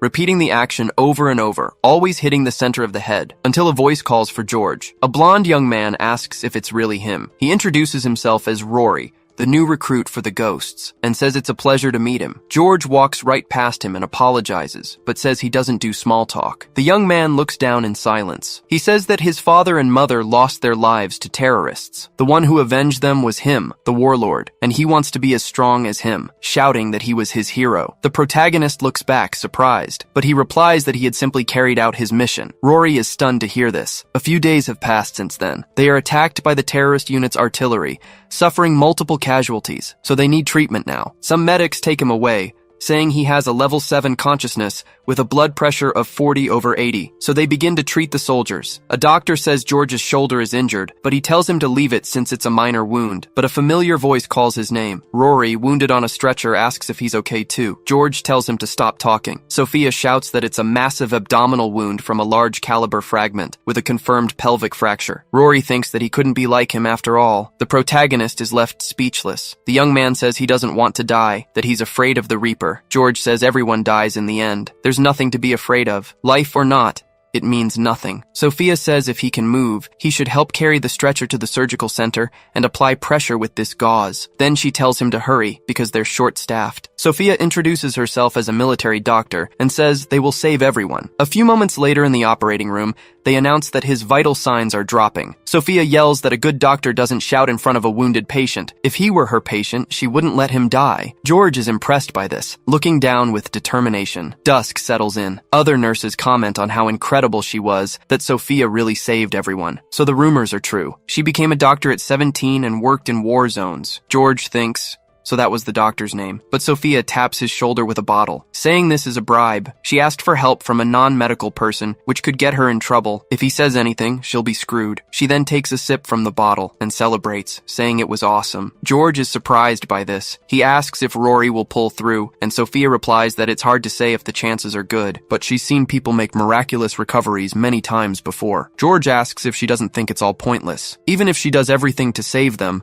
the soldiers will just go back to the front lines again, and he wants to know if it isn't futile. Sophia replies that even so, she still wants to save lives. She takes another drink. Just then, a doctor approaches, calling for them, shouting that Rory has regained consciousness. Sophia is happy to hear it, so the two of them head over. She asks Rory how he feels and if it hurts. The young man says yes, and Sophia tells him not to be in such a hurry to die. George is surprised by this, thinking about him saying he didn't want to die, and then about Sophia saying she still wants to save lives. The girl breaks into a smile, and the protagonist thinks for a few moments. Sophia examines his shoulder, removing the bandage. She says he's been taking good care of it, as the swelling has gone down, and there's no sign of infection. It's fully healed. Then she asks if he can buy her a drink as thanks for the treatment. George asks what kind of penalty this is, and Sophia wants to know why drinking with her is a penalty. Everyone shouts that they've gotten close recently and must have already kissed, and they say they want to buy Sophia a drink. Besides, the warlord is more laid back than he looks. The girl sighs right after. Just then, Rory calls for George, saying he has made up his mind. He's leaving the Phantoms. George replies that it's a serious decision, and with his skill set, he'd never make it out. Rory replies that he's probably right. Sophia saved him just now, so he owes his life to her. Honestly, he didn't expect this. He thought squads like this would be crueler. The protagonist thinks that he felt the same way, and had never experienced an atmosphere like this before, and she was the one who made it happen. Even on the battlefield, laughter can echo. Soldiers have their moments of peace. But for George Tsai, this could be his final moment of rest. A few days after all this, Sophia asks what happened. Beck says it was cardiac arrest, and that she has to bring the guy back to life no matter what. Sophia replies that she understands, and they need to take him to the surgical center now. George notices this from a distance, watching the body being carried past. He notices a wound on the forehead, but he remains silent about it. Outside the center, the protagonist thinks that this burn scar was caused by some kind of high electrical voltage being forced through the body. He then asks if the enemy from before was a spy from a hostile nation, and Beck says he's as sharp as ever. The protagonist says he always gets information from them at the last second, but inducing cardiac arrest just for that doesn't fit his style. Beck says it was Ryan, the electrical ops guy, who messed everything up. He was in charge, so it's his fault. George asks if he wants him revived then, and Beck says there's still a ton of information he wants to get out of him. The protagonist wants to know who he was. Beck hesitates for a moment, but he reveals that he's a financier and arms dealer, an underworld titan named Saeed Arash, a high-ranking executive of Ignition. The protagonist is stunned. Clenching his fist tightly, he thinks of Ignition. For 16 years, George had never forgotten that name, not even for a moment. Back when George was just Joji, the boy asks to eat that fruit, and his father follows him, saying that they'll give it a try. A family trip to the Republic of Aldemir Aldemir, the only time his workaholic father ever took them anywhere. It was only 5 short days, but for Joji it was supposed to be a completely irreplaceable memory, or at least it should have been. Everyone runs after the explosion of a terrorist attack. On that day, a random attack occurred, killing and injuring more than 200 people. His father tells him to hurry and get as far away as he can. George looks at his father, who was lifeless on the ground. He tries to pull his sister's arm, but ends up falling backward, still holding her arm in his hands. The Japanese news reported 2 national losses and 1 missing person, but the boy would never understand. The president of the Republic of Aldemir made a statement about the attack. Today, we declare this an act of war. They have taken many of our lives, and they are the worst kind of terrorists, but we will never forget the name of the organization called Ignition. Back in the present at the training center, Beck says that for 16 years since the attack, they've never been able to get a lead on Ignition's trail, but they've finally found their hideout. George gets angry at this. Beck says orders will be coming soon, but he's telling him now. His next mission is the operation to annihilate Ignition. The protagonist thinks that he was weak back then, but he's not that child anymore. He has waited so long for this moment. Beck's radio starts to crackle. Central tells him to answer because it's bad, and the leader asks what's going on. The soldier reports that Saeed has disappeared, and so has Sophia. Beck asks if she disappeared too, and George is surprised to hear this. In the forest, the girl is breathing heavily. Outside the military camp's grounds, but Sophia stumbles and falls, hitting her head. Saeed says there's no time to stop, and that she must get up and keep moving. Sophia tells him not to be ridiculous, and to at least let her treat it, but the knife gets closer to her face. Saeed says they are far from the camp's perimeter, which means she is no longer important to him as a hostage. So the two of them keep walking. Saeed keeps the knife pointed at her. The girl swallows hard. But a click comes from Saeed's molar. He says the landing coordinates are J9 and that it's a bit tight, but he can make it down. Sophia thinks it's a transmitter hidden in his molar and wonders how many devices are implanted in him. A few hours earlier, she had decided to place the patch to monitor his vital signs. It's been a long time since his heart stopped, and in cases like this, revival is unfeasible, wondering how he was reviving. This doesn't make sense because they haven't even started treatment yet, and maybe he never had a heart attack to begin with. Sophia turns and says the man is still alive, but blood splatters on her face. Sophia watches the scene in fear. Saeed takes his nurse's life. The woman coughs, while his expression remains serious. Sophia is now in a full-blown panic, but Saeed tells her not to scream because he has a heart rate suppressor implanted in his chest. He has suppressed his heartbeat to undetectable levels unless she uses precise equipment. A very convenient device right now, but it has a downside that causes terrible nausea after use. Sophia becomes even more scared. Saeed says to please not scream, since when someone wakes up in a bad mood and hears screams, it makes them want to take someone's life. Besides, he planned to use her as insurance to escape this base and will take her hostage. He asks if she will come with him, but says he won't force her, pointing the knife at her face. Because if he doesn't have insurance, it's not really a problem for him. Sophia starts crying. Back in the present, she thinks about the Ignition terrorist group. Their technology is far more advanced than she expected, but that's not the worst part. What was truly terrible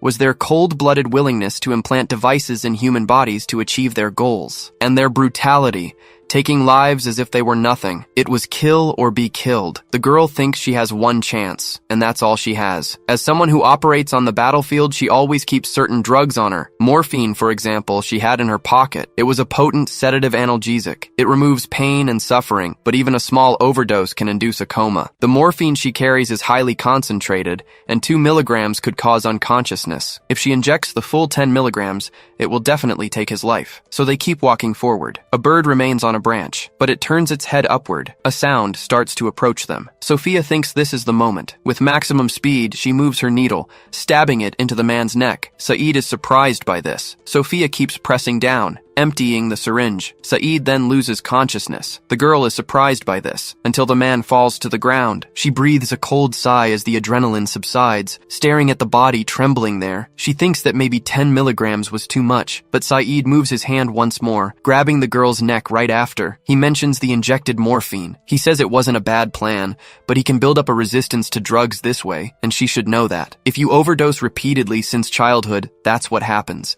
And Sophia thinks it's insane. Saeed says it's been a long time since he had morphine, and it feels pretty good, so he thinks he will dismantle her now. No analgesics left, by the way. She used it all on him, so it's her fault. Then he touches his chest, saying that a life is only borrowed. Sophia is confused by this attitude. Saeed continues, saying that the soul is only entrusted. Then he calls out to his lord, asking him to take them, and then he cuts Sophia. The girl closes her eyes in fear, but then she looks down, seeing that he had only torn her clothes. She gasps, even more afraid. But Saeed touches her face, telling her not to be afraid because fear settles in the flesh. For example, if cattle feel fear before being slaughtered, the meat becomes tough. That's the stress hormone at work. The color of the meat darkens, the texture hardens, and the taste deteriorates. It's a complete waste. After caring for it so lovingly for 2 or 3 years, for a prized meat to become ugly and horrible, he then begins to cry while still holding Sophia by the neck. Saeed sighs, catching his breath. He wipes his tears, telling her not to be scared, because he will cut silently and as gently as possible. Then he asks her to smile, and Sophia just thinks that he's a monster. The knife then approaches her. The woman keeps thinking that he was a monster in human skin. Then the blow comes closer to her. Sophia just closes her eyes in fear, but blood drips to the ground,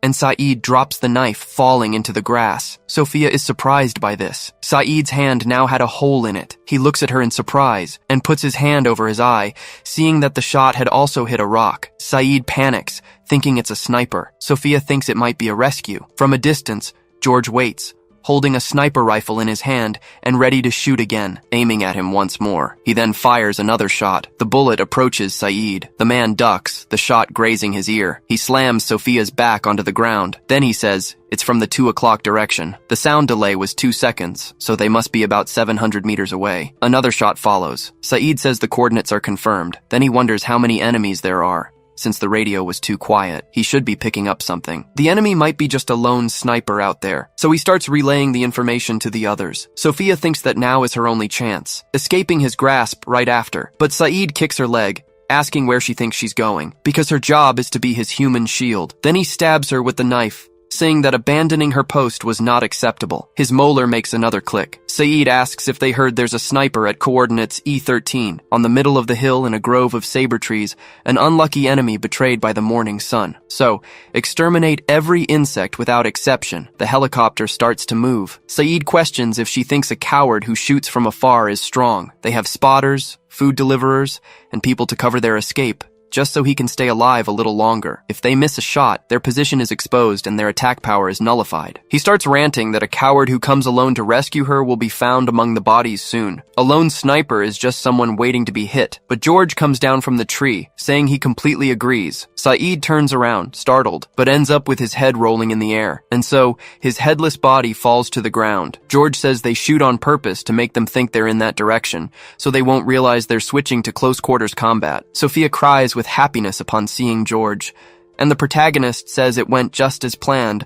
thanking her for finding their position. It seems someone used the morning sun to their advantage. Saeed, even without a head, is surprised, but George says that unfortunately he isn't as good as a sniper. Approaching the young woman, he asks if Sophie is okay down there. With wide eyes, she stares at him and lets out a small whimper of pain. Suddenly, she starts crying loudly, catching him off guard. He asks her not to make any noise because there might be enemies nearby, but she ignores him and hugs him tightly, saying she was scared. Caught by surprise, he remembers a piece of advice from an old friend. The scene shifts to a flashback where his friend says, "This is the moment a man shows his worth." In that conversation, the friend advises that he should just hold her in silence. To finish, he says, if all goes well, she might even give herself to him. Back in the flashback, he calls his friend's advice utter nonsense. He tells his friend to focus on strategies instead of fantasies. Returning to the present, he remembers the advice to just hold her silently. He recalls his friend's distorted view of the situation. Stopping for a moment, he looks down with a very worried expression. He wonders if placing his hand on her back would look like he has ulterior motives. While he hesitates, the girl continues to cry desperately in his arms. Not knowing how to act,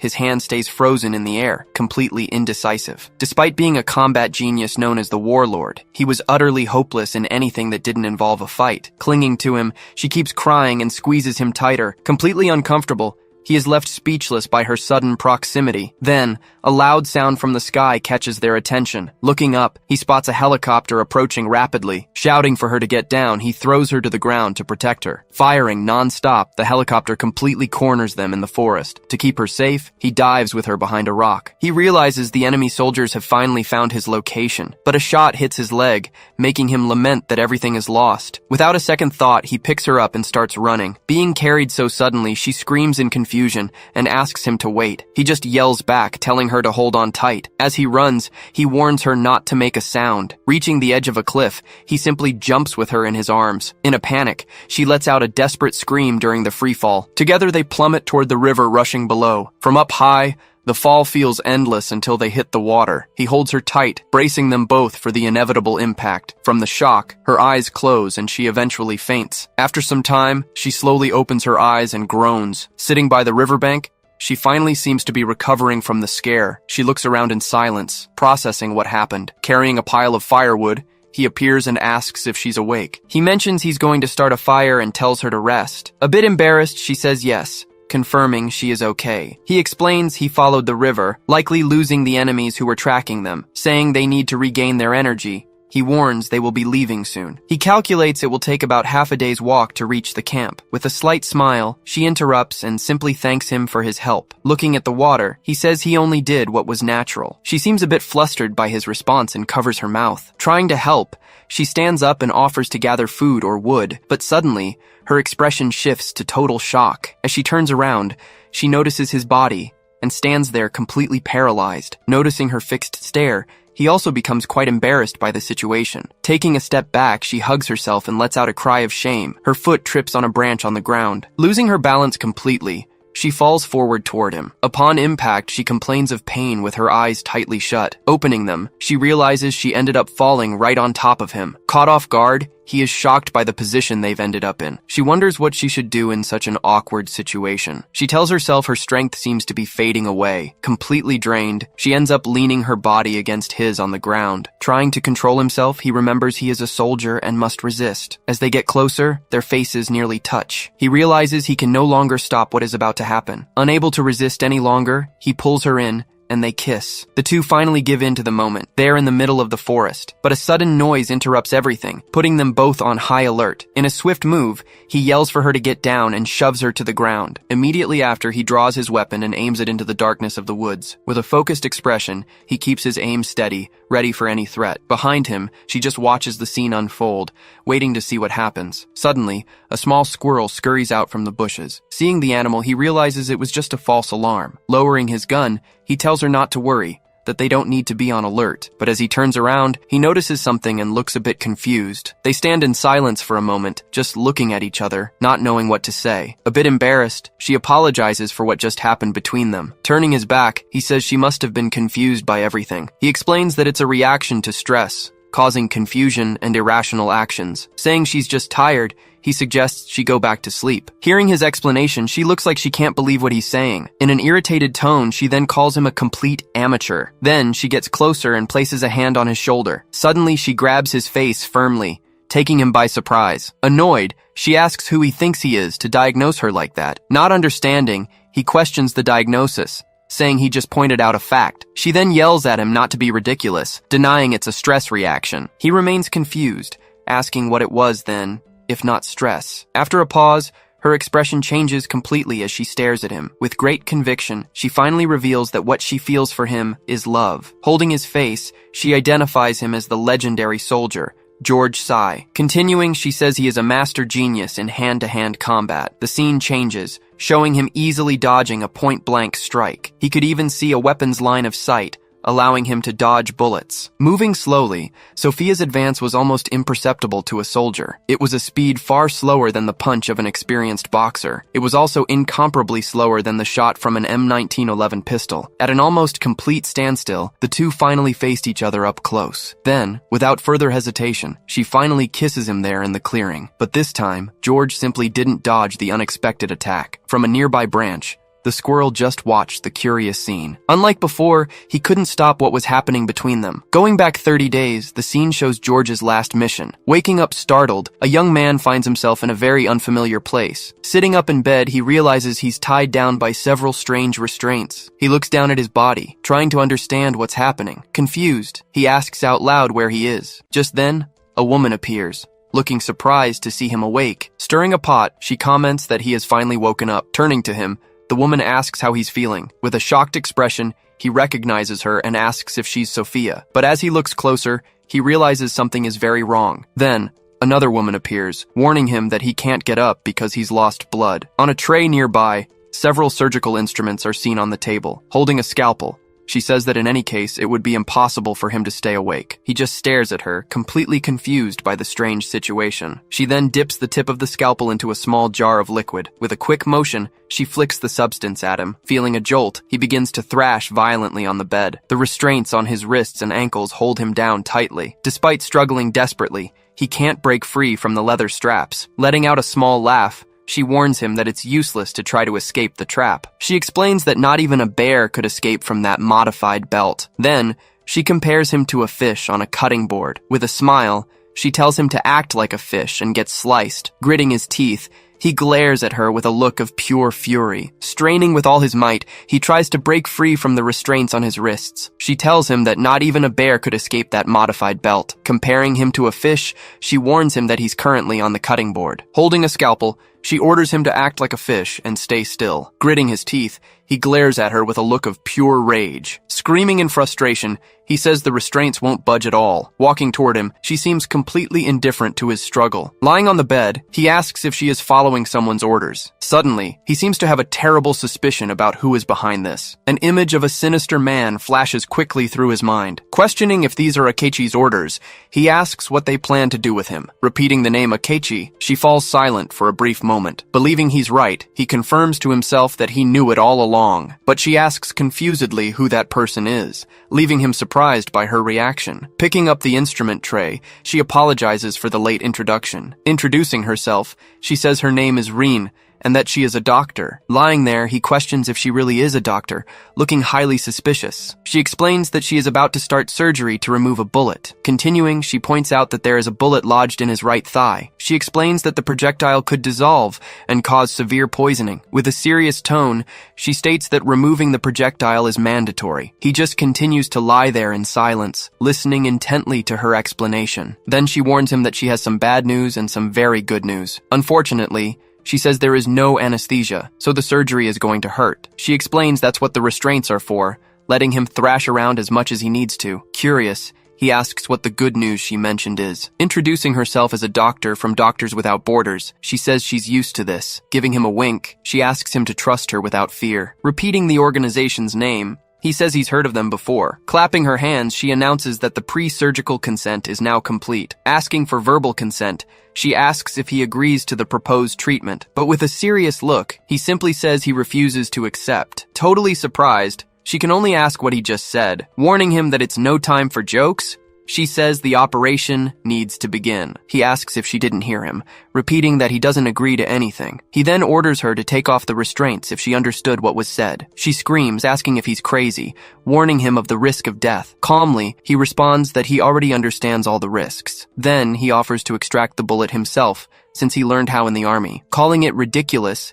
she yells that there is a doctor right in front of him, but he questions her skill, saying there is no concrete proof of it. Indignant that he doubts her, he asks if she has any way to prove it. Having no answer, she apologizes and falls into complete silence. He then asserts that he won't trust his life to a total stranger. Hearing this statement, she is left completely shocked and speechless. With a worried expression, she tries to justify herself but ends up hesitating. She explains that, as a doctor, she cannot operate on a patient in that condition. He just stares at her while she begins to mention medical standards. She concludes by saying that medical acts without consent are strictly prohibited. He then challenges her to follow the rules and take off his restraints. With teary eyes, she finally seems to give in to the patient's request. Approaching him, she begins to loosen the straps holding him to the bed. After releasing him, she goes to a corner and hangs up her lab coat. Standing at a distance, she just watches him in complete silence. Now sitting up, he sighs and asks her to lend him a scalpel. Without saying a word, she turns to grab the surgical instrument. She approaches and places the sharp blade directly into his hand. But in a swift motion, he grabs her hand, turning the weapon around. With tears in her eyes, she stares at him, totally shocked by the sudden action. Pressing the scalpel against her neck, he pins her completely to the bed. Shouting, he desperately asks what she thinks she's doing. Shifting to a flashback, she says she cannot act without consent. Breaking the rules, she screams, would disqualify her as a doctor. With the blade at her neck, she still tries to reason with him. Crying, she screams desperately that there is a patient right in front of her. Giving up now, according to her, would mean she'd cease to be a doctor. Remembering Sophia, he recalls her saying she wanted to save people. Hearing this memory, His expression changes completely with a powerful realization. He then says he will add a special clause to their consent. His proposal involved mutual trust between the two of them. He says he is also placing his life in her hands. Letting out a short laugh, he seems to find the whole situation amusing. Completely confused, she screams and asks what's so funny. He begins to explain that the most feared enemy on the battlefield is the one who is ready to throw his own life away. He says that a person who risks their life for a clear purpose becomes incredibly strong, while she watches him with tearful eyes. Suddenly, he makes a strange move and licks the sharp blade. Pointing the scalpel at her, he simply says he is surrendering. With a smile, he tells her he is going to trust the surgery entirely to her. Calling her doctor, he leaves her completely shocked by his decision. Closing her eyes for a moment, she finally seems to accept his choice. Winking, she says she accepts the responsibility and offers her support. But she reminds him that, as mentioned before, there is no anesthesia on the island. She warns him that the procedure will involve intense pain. Using scissors, she begins to cut the bandage to expose the wound. She tells him not to move because the main artery is close by. Nodding his head, he says he perfectly understands her warning. Totally focused, she prepares for the start of the delicate surgery. Raising her hands, she finally announces that she is starting the operation now. With precision, she makes the first cut on his leg with the scalpel. Maintaining her focus, she continues working carefully to extract the bullet. With her eyes fixed on the wound, she maintains maximum concentration. Completely motionless, he endures the pain without making a sound. Surprised by his endurance, she says he's truly incredible. She mentions that she has extracted many bullets in conflict zones. Recalling other cases, she knows that even for the strongest soldier, having a bullet removed is simply unbearable. No one could stay indifferent to such extreme pain, but he explains that pain can be suppressed with the right training. He says it's possible to endure almost any type of torture. Surprised, she wonders what kind of training would be necessary for that. While working on the wound, she keeps thinking about his incredible resistance. Fascinated, she can only wonder what kind of man he is. She then remembers that the most feared enemy on the battlefield is the one ready to throw his life away. Coming to a conclusion, she says that appearances can truly be deceiving. Thinking he was from the island, she asks if he's a veteran, but he questions if his past is relevant to the surgery right now. Feeling a bit awkward, she agrees he's right and apologizes. He continues to stare while she looks away. Embarrassed. Noticing something, he comments that everything feels very strange at that moment. He says that the more he looks, the more she looks like Sophia. After that, he stays silent for a moment, just observing her. He asks why someone from Doctors Without Borders ended up in a place like this. With a serious look, she stares at him without giving an immediate answer. Finally, she admits she is hunting a certain man around there. Hearing the answer, he asks who this man she's looking for could be. She then recalls a terrifying moment from her dark past. In that memory, a voice called out to her while she screamed in total desperation. In her mind, a bloody face asked her to remember. Then, a sinister man said that true art requires a great sacrifice. Returning to the present, she looks at him with a serious and determined expression. She picks up another surgical instrument to continue the procedure. Taking a sigh, she seems a little more relieved with the situation. With a smile, she announces that she found the bullet and will begin the extraction. Lying on the bed, he agrees to let her begin the medical procedure. With the instruments in hand, she finally starts the surgery on his leg. The scene changes, and time seems to have passed since the delicate operation. Outside the hut, he seems to be recovering well. Sitting on the ground with a crutch,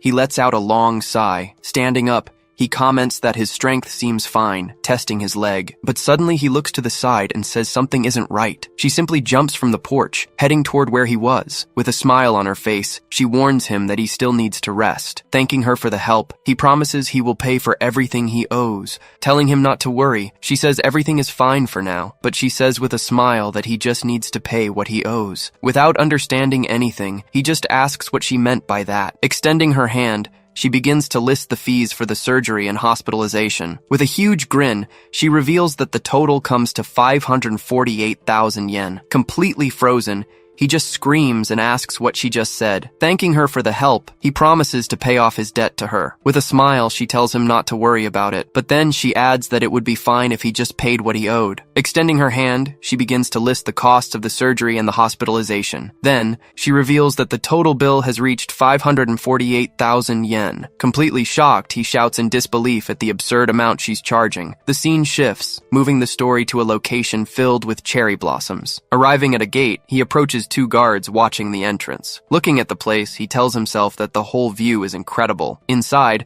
a busy street shows people enjoying a local festival. Strolling through the area, several couples enjoy the romantic atmosphere of the district. From above, the street view reveals the beauty of the entire city. Surprised, he wonders how a place like this exists on an island made of trash. That place was known as a paradise of lust, the Flower District. Approaching the gate, he stops in front of 2 guards in suits. One of the guards turns and asks what he wants there. Walking a bit further, he stops and stares at the 2 men without speaking. With a smile, one of them asks if he knows what kind of place this is. He responds calmly, saying he's just a customer looking for something. Directly, he announces that he came there to buy a woman. Cutting to a flashback, he questions the doctor on whether she charges for her work. After hearing her, he says he understands and admits he was mistaken. Not understanding, she asks what mistake he's referring to now. He explains that he assumed it was charity since she works for Doctors Without Borders. Concluding his thought, he says that for her, medicine is pure profit. Shocked, she starts shouting at him, trying to justify herself with anger. She yells that equipment and procedures are expensive, especially on this island. He then says he doesn't think it's bad that she charges, as she deserves to be compensated. Agreeing, she asks if he has the money to pay the bill. At that moment, he remembers a man begging for his money. In that memory, the man was screaming in desperation, his face covered in blood. With a serious expression, he prepares to answer her question. He says he'd love to pay, but unfortunately, he doesn't have any money at the moment. Bluntly, he concludes that payment is simply impossible right now. Totally shocked, she stares at him, unable to believe what she just heard. Placing her hand on her forehead, she says he's the first person to ever say that to her. She then starts to explain what happens if he can't pay. Sighing, she seems to decide on the best way to resolve the situation. She then proposes an infiltration mission to collect important information. Questioning the proposal, he asks what the goal of such a mission would be. Kneeling, she reveals that the man she is hunting is in that district. With a dark expression, she tells him to just kill the man. With a serious look, he simply says he understands the entire plan. Relieved, she says that helps, and explains that only certain women can enter. But as a man, he can enter as a customer without raising any suspicion. He just stays silent, processing all the information he just received. Questioning her, he asks if this was her plan from the start. Winking, she just says, maybe, and welcomes him. With a steady gaze, he stares at her without saying a single word. Back in the present, the guards ask if he came to buy a woman. The 2 of them stare at each other, seemingly unable to believe what they just heard. Then, they start laughing out loud, mocking his dirty appearance. Unfazed, he continues to stare at the 2 men with a serious gaze. One of them comments that he looks like a slave miner and has a lot of nerve, but the other says that if he's a customer, the story changes. So, he asks to see a deposit to prove he's a client. With an air of superiority, he warns that the women here are high-end. Demanding a guarantee, the guard warns that he needs money just to get inside. Without it, they warn they'll consider him a looky-loo and send him away. Shouting intimidatingly, they call him dear customer once again. He just stares back at the 2 of them, remaining completely silent. Taking a long sigh, he prepares for what's to come. Turning to the guards, he admits he has no money on him, but with a determined look, he warns them he's getting through one way or another. Hearing this, the 2 guards become furious at his audacity. One of them then shouts, calling him a broke window shopper. His partner adds that this won't end well for him. Yelling at him, they both charge forward to attack at the same time. Immediately, he defends himself from the blows coming from all sides. To defend himself, he drops his crutch and blocks one of the strikes. Then, he uses the guards as a foothold to do a backflip. In mid-air, he spins and lands perfectly on one of the goons' shoulders. Quickly, he delivers a precise blow right to the neck of the guard below. Struck by the surprise attack, the man stumbles sideways, completely shocked. Then, he grabs him from behind and begins to twist his neck with force. His strength exploits the weakness of the vertebrae against sudden twisting motions. Aiming for a 50-degree angle, he applies all his strength to the twist. His gaze sharpens as he prepares the final blow on his opponent. With a swift motion, he completes the twist and snaps the man's neck. Applying an explosive force, he throws him far away with a single move. He then reveals the first rule of one-on-two combat. Seeing his fallen brother, the other guard runs screaming toward the body. He explains that the rule is to always kill one opponent instantly. Then, he says the second rule is that your opponent won't listen to you. Taunting the remaining guard, he points out that the weakling is already dead. The guard cries out in anger, his eyes bloodshot with pure hatred. Completely enraged, the man screams and calls him a bastard for everything. With that, he knows his enemy will definitely go on the attack. Overcome with rage, The guard lunges forward with completely uncontrolled and predictable swings. He then easily blocks the strike, taking advantage of his enemy's open guard. Dodging to the side, he prepares for a swift and precise counterattack. With a devastating blow, he smashes his fist into the guard's face with all his might. The impact sends the man flying backward, completely knocked out by the clean hit. Falling to the ground with a bloodied face, he lies completely still. Just then, a scream echoes through the street, drawing the attention of everyone nearby. Seeing the bodies on the ground, a woman screams in desperation, yelling that it's a murder. The crowd gathers, confirming that what she said was true. He then remembers a warning he had received some time ago. In that flashback, the guards were asking if he was listening to them. Then he recalls that the doctor had also given him an important warning. She had told him not to cause any trouble in the flower district. The reason was that the place didn't welcome men who don't know how to play nice. According to her, it was a place only for gentlemen who know proper etiquette. Returning to the memory of the guards, they were saying that the gates only open. He then wonders if overpowering the guards would cause any trouble here, but one of the guards replies that he won't find out if he doesn't stay quiet. Yelling, the guard charges with his fist raised, ready to attack, but he simply tells the guard to shut up and stares him down. With his glasses broken, the man seems confused by the boy's reaction. He wonders what's wrong with this kid, who seems so small, but suddenly he sees him as a giant, intimidating figure. Saying he understands, he slams his crutch on the ground. He then announces that he'll back down for today, leaving the guards confused. With a smile, he says he'll do so because he is a gentleman. The two guards are left speechless, just watching the scene unfold. Turning his back, he starts to walk away slowly from the two guards. Before leaving, he casts one last look at the place he visited. Looking at the wall, he says he understands the layout of the place. He realizes the city is surrounded by walls with only one gate. He concludes it would be foolish to break in without knowing the internal structure. But suddenly he notices something and lets out a small grunt of surprise. Looking back, he spots a child quickly approaching with a cart. Stopping in front of him, the boy asks in surprise if he's Michio. Turning around, he recognizes the boy and asks if he's Kyo. Shouting his name, the boy runs toward him with a smile. With a leap, he joyfully jumps onto his friend's back. Hugging him, the boy asks where he's been all this time. The boy says he suddenly disappeared and that he'd been looking for him. Poking him, the boy asks him not to worry him like that again. Then the boy asks what he's doing in a place like this. With a hand on his chin, he replies that he was just buying a woman. Completely shocked, the boy stares at him with wide-eyed surprise. Then the boy starts to scream, unable to believe what he just heard. The boy keeps screaming, not understanding what's happening to his friend. He then yells that his friend wasn't the type of guy to say those things. With tears in his eyes, he says that Michio was always a kind person. Remembering the past, he says his friend was a good guy. Crying, the boy begs him not to say those strange things anymore. Thoughtfully, he says there might be another way to get inside. He then tells the boy that he has an idealized image of Michio. With his eyes full of tears, the boy just listens to what he says. Then, he warns that unfortunately, he can't become the ideal Michio. The boy stares at him, shocked by the statement he just heard. He says he's thinking about the next strategy and asks him not to interfere. With an angry expression, the boy just stays silent for a moment. Agreeing, the boy says he's right and that Michio is also a man. He continues, saying that men have desires they can't always control. Winking, he warns that if he finds him, he'll pretend not to know him. He stares at the boy, who seems to have misunderstood the situation completely. Covering his ears, the boy tells him to change the subject and get to work. Pushing the cart, the boy moves forward, still grumbling about his friend. Stopping the boy, he asks what's in the cart he's pulling. Pointing to the cart,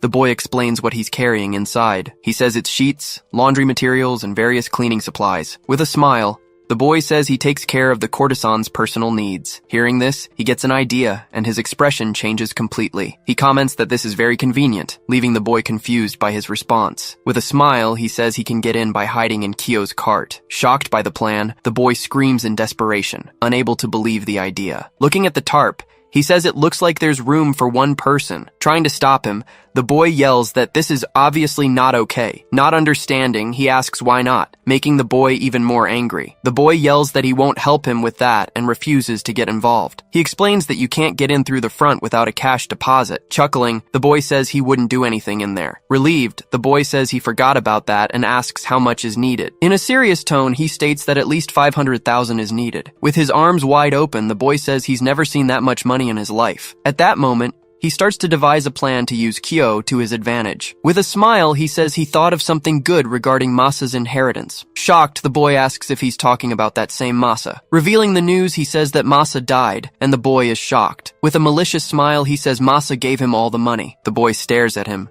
trying to understand what he was planning to do. He asks if the plan is to use Masa's inheritance as the deposit. With a smile, he says there's no other choice to enter the district. Speechless, the boy just stares at him, completely shocked by his coldness. He then adds that there's no way to find Masa's sister. He says it would be more meaningful to use the money that way. Angry, the boy stomps his foot on the ground with great force and rage. Grabbing him, the boy screams desperately for him to stop with that idea. Crying, he begs him not to use Masa's inheritance for this. He then says that straying from the human path is absolutely wrong. In silence, he looks at a cherry tree, thinking about the whole situation. With a smile, he agrees that Kyo is absolutely right, leaving the boy surprised. So, he proposes a new deal for them to reach an agreement. He promises not to touch the inheritance if Kyo helps him. Asking if it isn't a good deal, he waits for the boy's answer. With clenched teeth, the boy seems to ponder the offer. He just stares at the boy, waiting patiently for his final decision. Suddenly, the boy smiles and says, "The idea is actually very good." Showing the cart, he says that he can completely relax inside. Sighing, he apologizes to Kyo,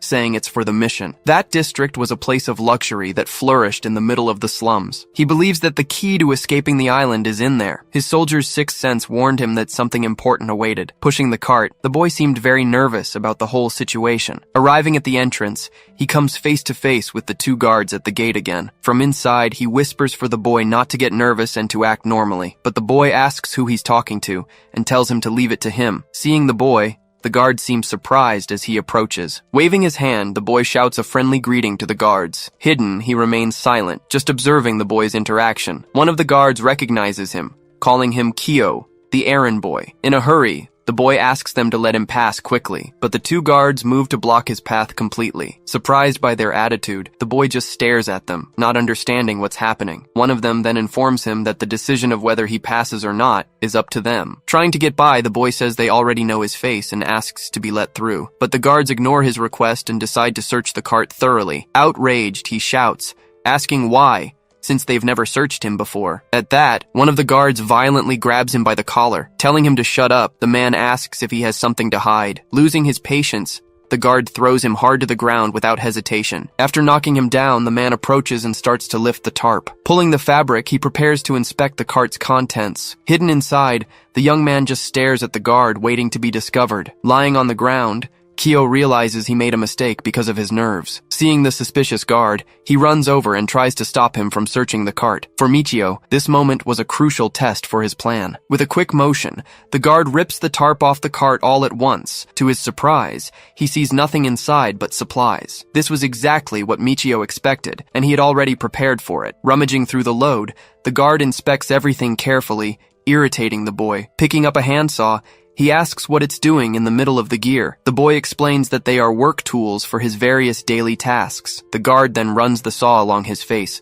testing the blade's edge. Using the tools, Michio had built a secret hiding spot in the cart. With a false bottom, he was able to stay completely hidden underneath. Lying in the compartment, he just waits for the guard to finish the inspection. The scene shifts to a flashback showing what happened an hour earlier. At that time, the boy was complaining to him not to break his work tools. He notices the cart is falling apart and offers to fix it. Excited, the boy thanks him and accepts his friend's help immediately. Back in the present, the guard says there's nothing suspicious. The other guard agrees and looks at the sky, seemingly lost in thought. Finally, they open the gate and shout to the boy that he can pass through. The boy puts the tarp back in place, covering his friend once again. Then, he passes through the gate, pushing the cart into the district. Once inside, he says the whole thing was incredibly stressful for him. Irritated, the boy says he tried his best not to raise any suspicions.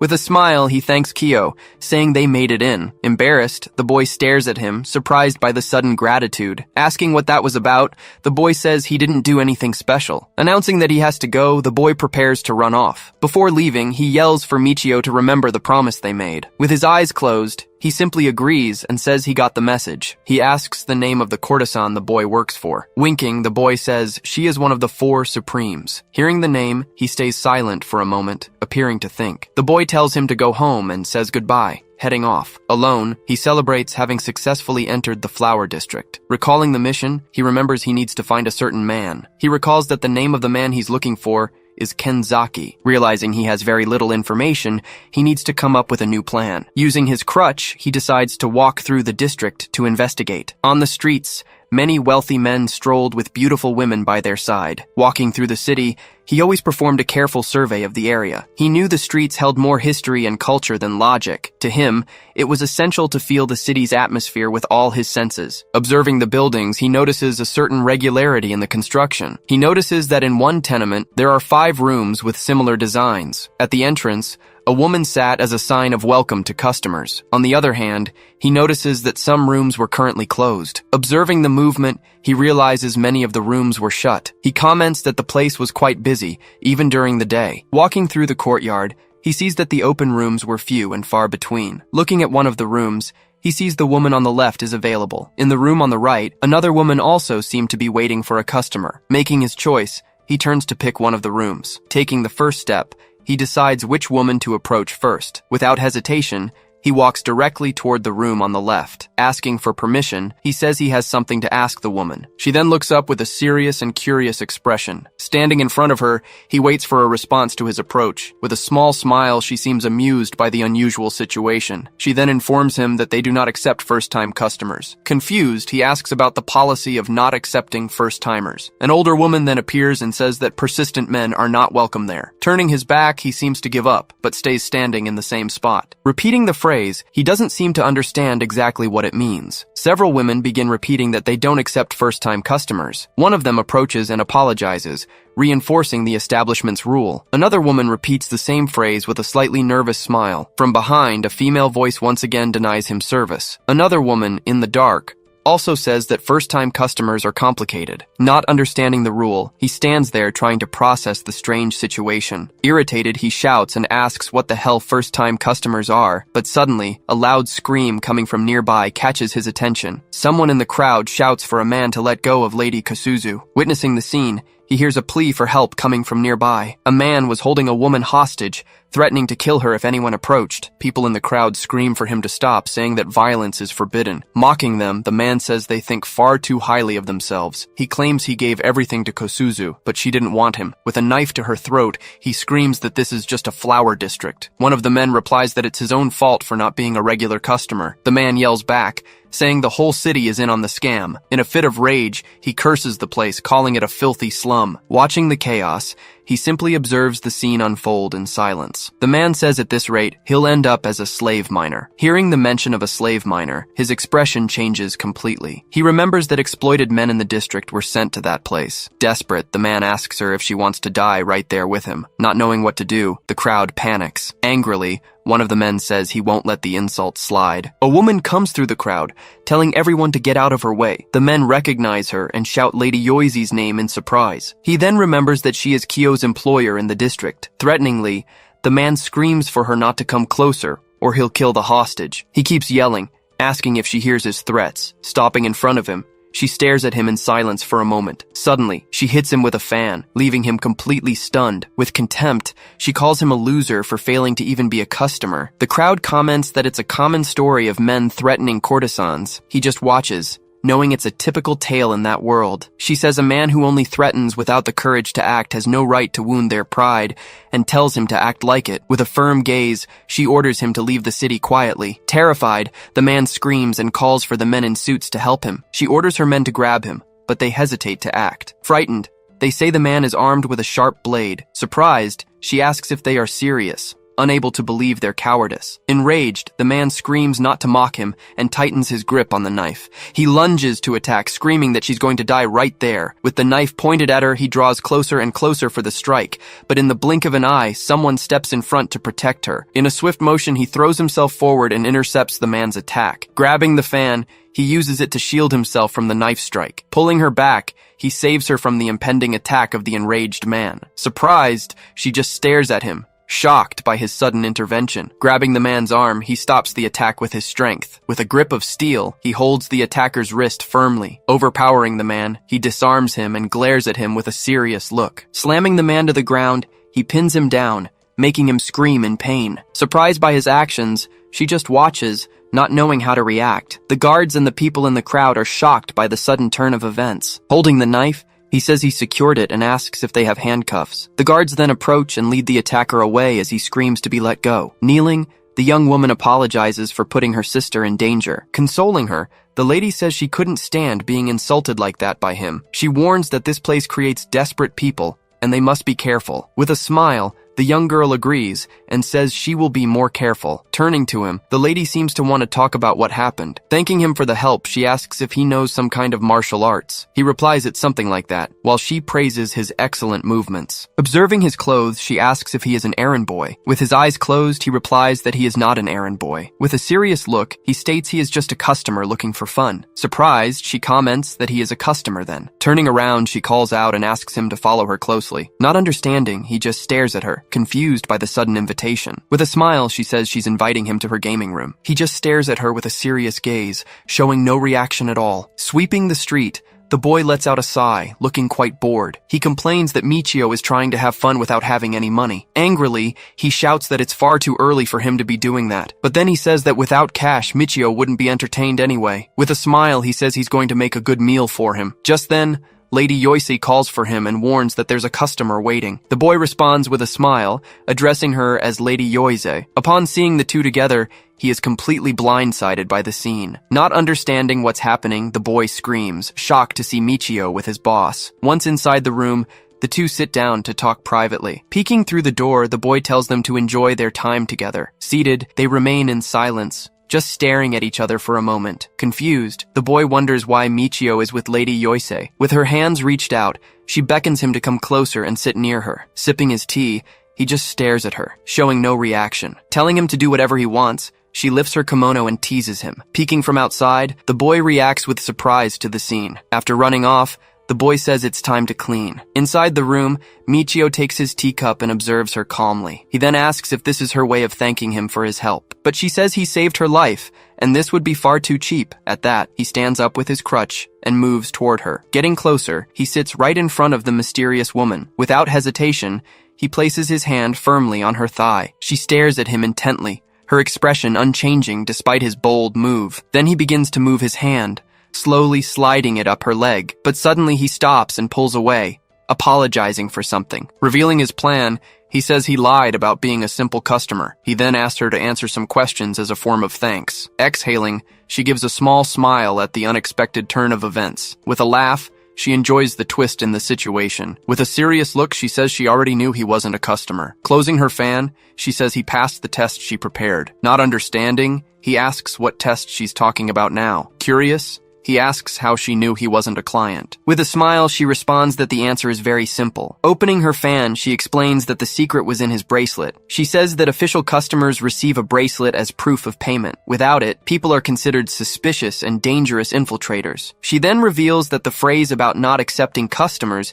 is a polite rejection. After hearing this, he says he finally understands how things work there. She then explains that it costs a lot of money to have fun in that city. When a customer enters, they put money into an automated machine. Just to talk to them, the machine sucks up a bill every 5 minutes. She says customers have to overcome the terror of watching their money vanish. With a laugh, she admits the system is an outrageous scam. He just stares at her in silence, processing all the new information. With a serious look, he says that's how customers like that are created. Using her fan, she agrees with the conclusion he reached. She explains that all customers start as regulars and cannot touch them. After meeting certain criteria, they rise to the level of preferred. Kneeling, she explains that only at this level can they have more intimacy. She finishes by saying that only the preferred are allowed to go to bed. Surprised by the system, he just stares at her with a curious gaze. Commenting, he finds it surprising that people would pay for a scam. Closing her fan, she seems to reflect on the district's situation. With a serious look, she says that isn't the only reason. He continues in silence, waiting for her to explain what she meant. He then asks what kind of people these wealthy customers are. With the fan held to her face,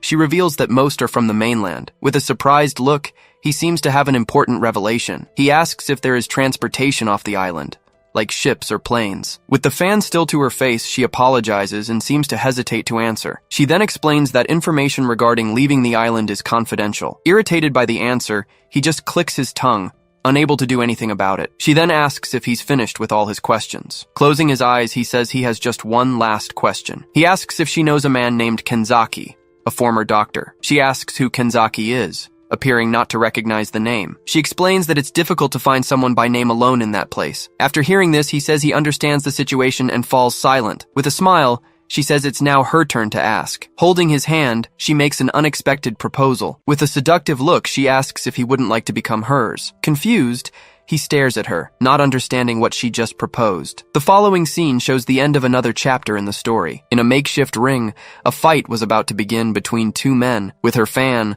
the woman announces the start of the fight with a shout. He then finds himself fighting a man in a black suit. The reason for that fight was a mystery that would soon be revealed. Back in the room, he asks what she meant by her proposal. Correcting herself, she tells him to become one of them, not just hers. Not understanding the correction, he just stares at her with a confused expression. She then reveals that she is recruiting him to be one of her bodyguards. Shocked by the proposal, he is left speechless, just staring at her. Asking him to follow, she gets up and walks across the room. Going up the stairs, he follows her to the upper floor of the house. Reaching a door, she opens it to reveal what was inside. With wide eyes, he is surprised by what he sees. The room was an elegant, hybrid space, very different from a slum. She explains that the courtesans form groups of 5 to protect themselves. They live together in residences on the upper floors of the gambling houses. Clapping her hands, she gets everyone's attention for an introduction. Hearing the call, all the women of the Camellia group gather around. Introducing herself, Kosuzu thanks him for the help he gave earlier on the street. The other two, Pon and Ron, also introduce themselves while going about their business. She then explains that each group can hire an exclusive bodyguard. Suddenly, a man enters and shouts for Lady Yoisi, looking worried. Shocked, he asks why he's being fired from his position. With an apology, she says that he will be the new bodyguard. He then says that he hasn't agreed to take the job yet. Kneeling, the man begs her to reconsider firing him. Looking at the others, she asks if anyone has any complaints about the change. With smiles, the two agree with their leader's decision. The other two also say that it's fine either way. Desperate, the man begs for one more chance to prove his worth. Pointing at him, the man shouts that he won't lose to some scrawny guy. With the fan over her face, she seems amused by the situation. One of the women says he's a poor guy and should be given a chance. The man shouts that he'll crush him and won't go easy, even if he's injured. With a smile, she points at him and says, "The fight is on." And so, the fight for the position of exclusive bodyguard finally began. The man lunges forward with a strike, but he easily dodges the blow. Using his crutch, he moves backward,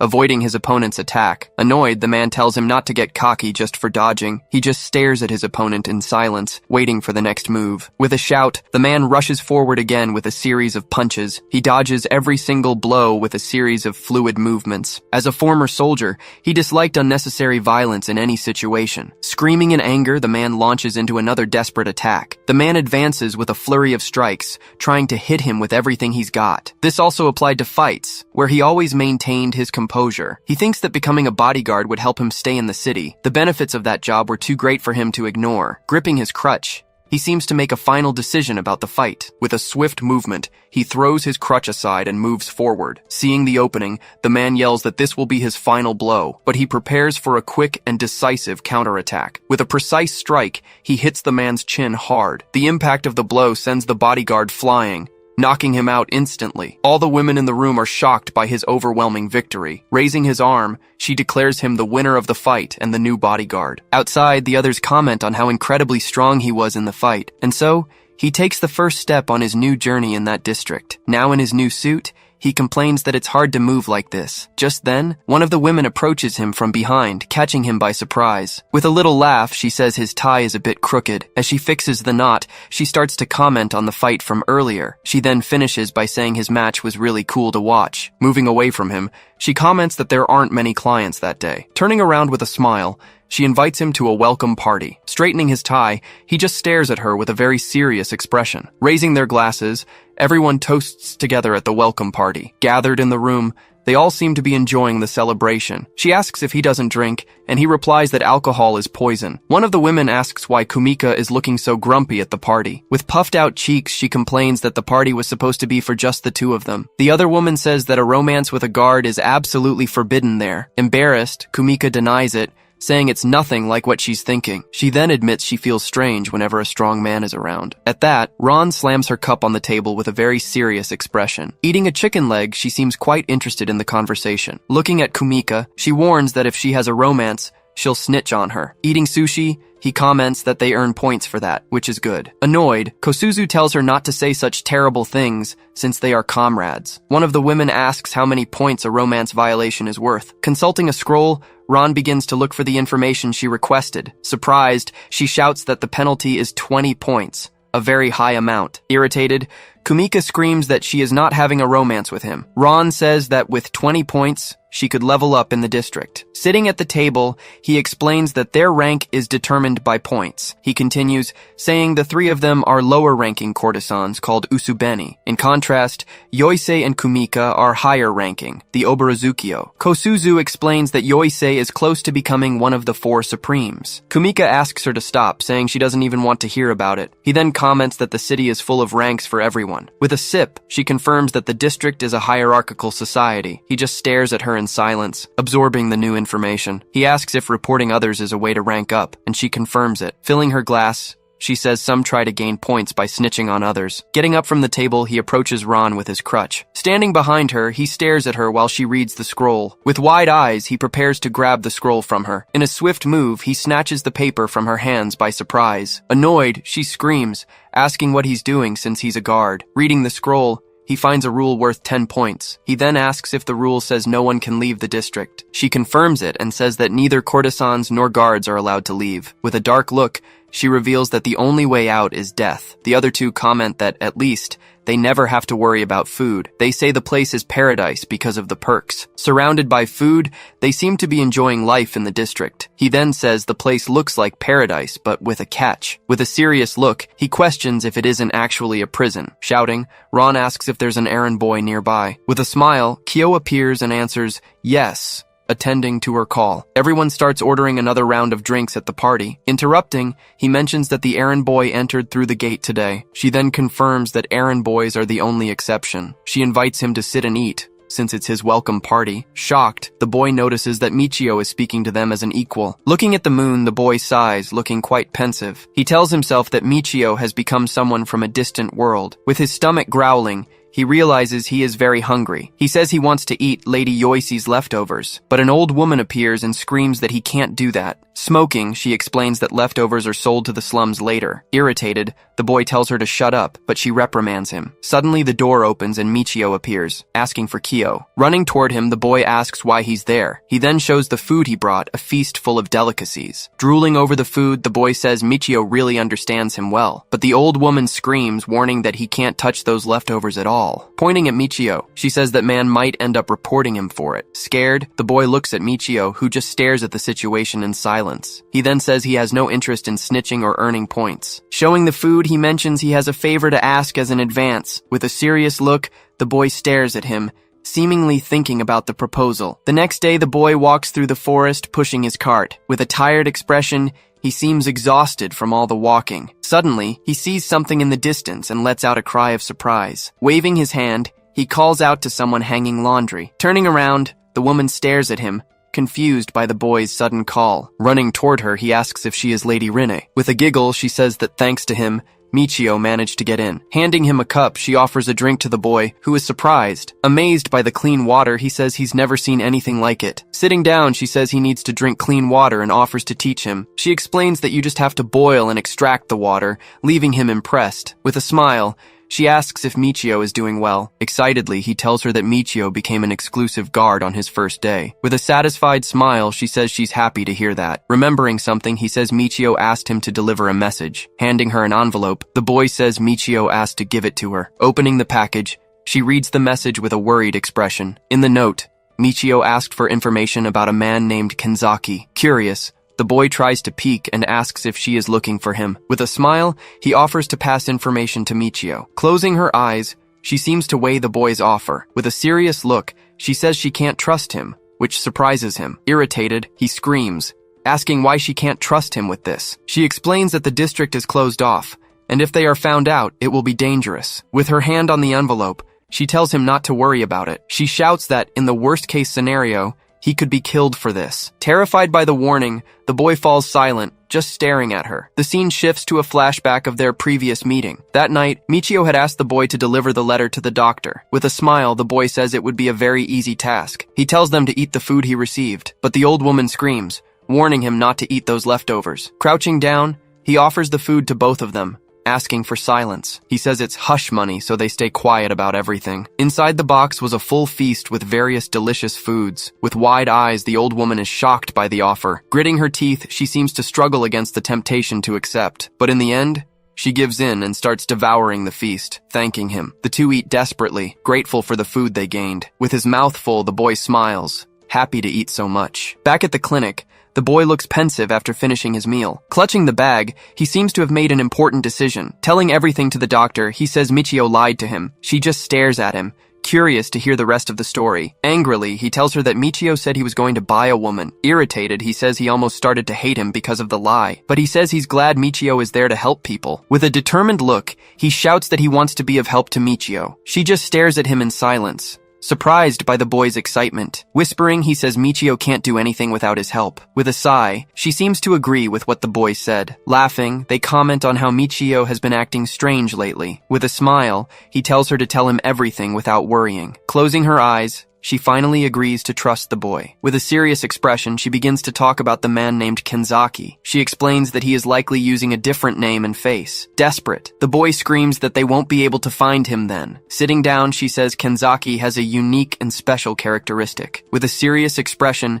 she says it's something he cannot change. The boy stares at her, paying close attention to every word she says. Meanwhile, back in the flower district, life went on as usual. He notices that customers are coming from outside the island to visit the district. Yoisei comments that the place is surprisingly peaceful at the moment. This makes him think there must be some way to enter and leave the island, but he replies that it isn't possible, as this is a mission for him. Laughing at his seriousness, she calls him a very stiff guy. She mentions that he's starting work a bit late that day. Looking up at the balconies, he sees the others have already begun their day. She explains that those working in the morning are the ones with the fewest points. Suddenly, Kosuzu screams and calls out for a man named Fujinaga. Waving at him, she asks if he's free today. Feeling awkward, he replies, "Maybe next time," and brushes her off. Shocked by the rejection, she just watches him walk away without a word. He comments that she looks desperate and that they must have quotas to fill. With a smile, Yoshi says that one day he'll understand how it all works. Approaching him, she asks if Kyo enjoyed the leftovers he got. He asks what she's talking about, and she says she already knew. With a sly look, she asks what kind of plan he's hatching. Without saying a word, he just stares at her with a very serious expression. He then tells her not to make accusations without any concrete basis. Turning away, she says she won't report him, but tells him to remember this. Pointing at him, she warns that he now owes her a favor. Unfazed, he asks what her true goal is. She replies that when the time comes, he just needs to be on her side. He simply observes her in silence, processing the proposal he just received. Suddenly, a voice calls out to her, interrupting their conversation. A man in a hat approaches and greets her with a smile. He asks how she is, and if she's taking good care of her health. Taking off his hat, he asks if there have been any changes in her body. Calling him Dr. Muroi, she responds that everything is fine with her. With a smile, the doctor says that all the women are his patients. He explains that he needs to check if their bodies and minds are healthy. Seeing Michio, he says he doesn't recognize that face. She introduces him as Michio, the new exclusive guard for the Camellia group. Introducing the doctor,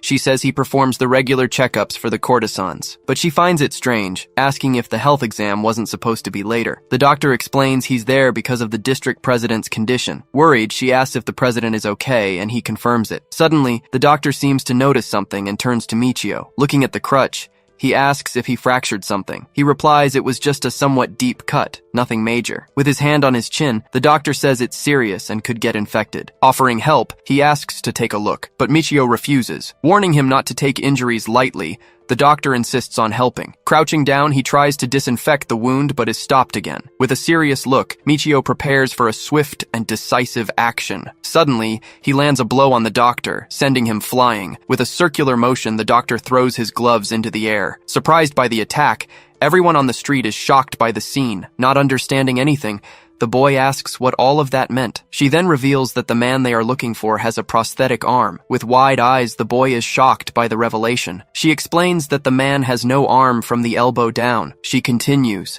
saying that no matter how much he changes his appearance, a lost arm will never grow back. The boy just stares at her in silence, processing the information. Back at the scene, the doctor's young assistant lunges for an attack. With his eyes fixed, Michio prepares to face the new opponent. He dives to the side, dodging the youth's attack. With focused eyes, he notices something important during the confrontation. The young assistant attacks at high speed. He just watches the strike coming his way without moving from the spot. Using his crutch, he blocks the blade's attack with a precise movement. Surprised by the scene, Joyce just watches the fight unfold in front of her. With great strength, he holds the crutch and maintains the block against the attack. Shocked by the block, the assistant stares at him, unable to believe what happened. Shouting, the doctor orders his assistant to stop the attack immediately. He then disarms him, breaking up the confrontation between the two men. Backing away, the doctor looks relieved to have avoided a tragedy. With a serious expression, he simply watches the scene unfold. Apologizing, the doctor says his assistant isn't well trained. He also apologizes for trying to treat him so abruptly before. In a worried tone,